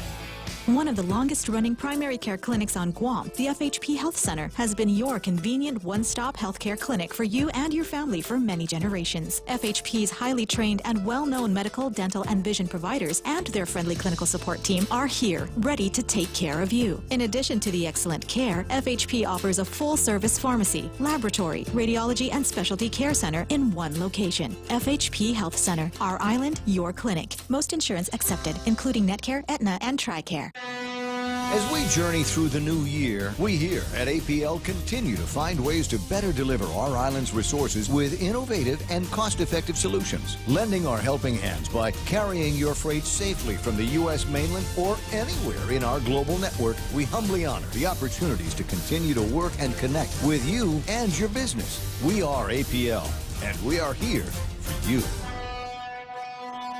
GTA's best internet deal has arrived. With fiber internet, you get up to 50 megabits of data per second for only $50 per month. And if that's not enough, Fiber Internet 50 plan includes free Wi-Fi. But this offer will only last through the month of May. So sign up today and get ready for faster downloads, more streaming, a better gaming experience, and a stable connection across multiple devices. Conditions may apply. Visit gta.net for more details. GTA, your island, your network. Happy birthday, happy birthday, happy birthday to you. Happy birthday, happy birthday, happy birthday to you. Open your Wow, Joe, whose birthday is it? It must be somebody's birthday here associated with the morning program on the point. 888-8255 is the telephone number. And just finishing up the conversation, and thanks very much. Somebody says, Lynn Vince Barr says, you're right. And I think she's talking about me being right with regard to courting, if you will, the gay traveler from around Asia. Hang on a second. I'm getting my calendar out. What's that? A woman just said you're right.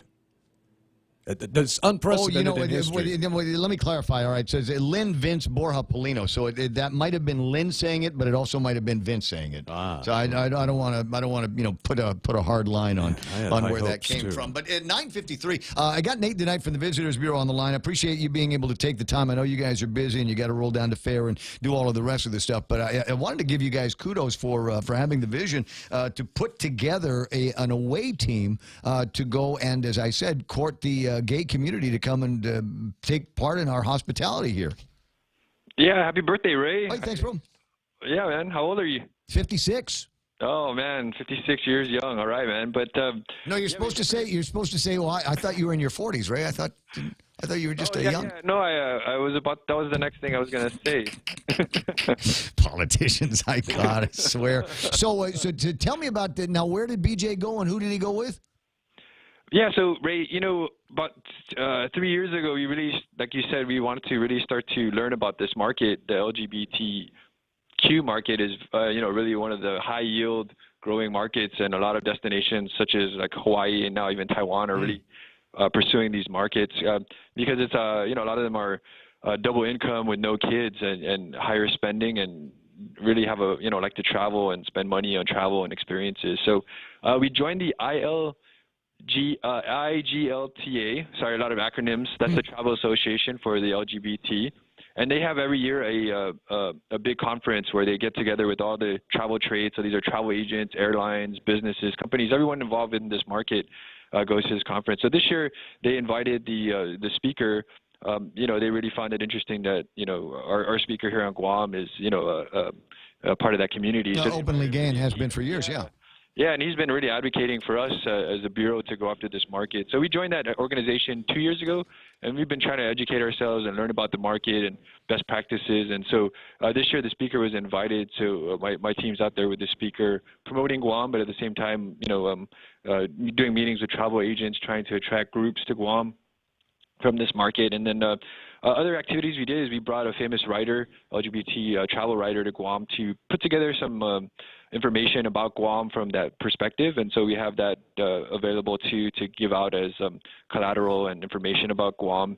And then we attended just last weekend the Rainbow Pride event in Japan, which is one of the biggest pride events in Asia, if not the biggest. So there was about 150,000 people that attended that event. And it was really, we brought some of our local LGBT entertainers to attend the event, and they were just a big hit. So I'm sure of it. Well, I know many of them, so I know their shows, and I'm thinking this is a no-lose situation. When it comes to the expectations of the gay traveler, what do we have going for us? What do we need? I mean, obviously, everybody likes a sunset, everybody likes the beach, everybody likes to be in their swimming clothes, and then there's awesome shopping that everybody enjoys here on Guam. So that not too much different from the regular traveler, the regular guest that we encourage to come to Guam. But what are some of the other things that would be an enticement to the gay traveler and lesbians and male gays? Yeah, Ray. Well, I mean, one of the key points is, in Asia, besides, I think Taiwan just approved that gay marriage is not really legal. So Guam has gay marriage, and so that's something we're promoting, romance and that opportunity. But you're right. They enjoy the same thing that every other visitor wants. But I would say this market is, they're willing to spend for better and more quality experiences and really more refined experiences. So that means that we have to raise our game when it comes to our accommodations, to our service level, to our dining, so they have a very discerning taste, just generally speaking, and they're willing to pay for that. So we need to offer them those kind of higher class services that they're expecting, Are there gaps in our nightlife offering? I think so. I mean, for example, if we give an example, like in Shinjuku, the gay area of Tokyo, there's 300 different bars and clubs that people can go to, right? So we don't have that level, but I think there are, and that's what we're trying to expose. So for this event in Japan, we had the people from the House of Diosa that do a show, go out and then, share that they have that entertainment here on Guam. And so that was really an eye-opener for a lot of the Japanese visitors. But my team, when they came they said a lot of the people that came by our booth had already been to Guam and came to Guam, and they were kind of interested to learn about some of the things we had specifically for the LGBTQ market. So, it's a learning experience. We're learning on how to better promote and what we need to have our industry get ready to really appeal to that market. Well, the same way that, you've been driving event tourism with the Visitors Bureau and races and the Instagram and things like that, the AKB 48, is it possible that there is an event that can be geared specifically towards the gay community, whether it's the local gay community or a hospitality-driven event? Is there are there events along those lines where we could say, here's this cool thing that's going to be happening? Oh, by the way, it's happening on Guam. You're exactly right, Ray. And so last year we really supported the Guam Pride events, and Lacia Casil is really behind that. So we helped sponsor that and promote that event. So we're trying to, help her locally, also help support it locally, and then promote it overseas. And so, if we can get that event bigger and more widely attended. So many people are going, to the Rainbow Pride of that 150,000. A lot of those were people from around the world. Yeah. Taiwan has huge gay pride event in, I think, October, November. So yeah, if Guam can really grow our local pride event, I think that could be something definitely that we can attract and get visitors to come. Stay in touch. Unfortunately, I've got to break away, buddy, because it's already 10 o'clock in the morning. So 2 snaps to you and GVB. We'll talk about this and other opportunities down the road. Have a great weekend and happy Mother's Day. Hey, have a great birthday weekend, Ray. All right, bro. I'll see you pretty soon. The radio station is KUSG Hagåtña. That's known as The Point. And I want you to have a great weekend. I'll be back on the radio with you Monday morning at 6 unless the magistrate doesn't let me go. It's going to be crazy. I'm just telling you now. Fox News Live is coming up next. Love you. Mean it. Bye.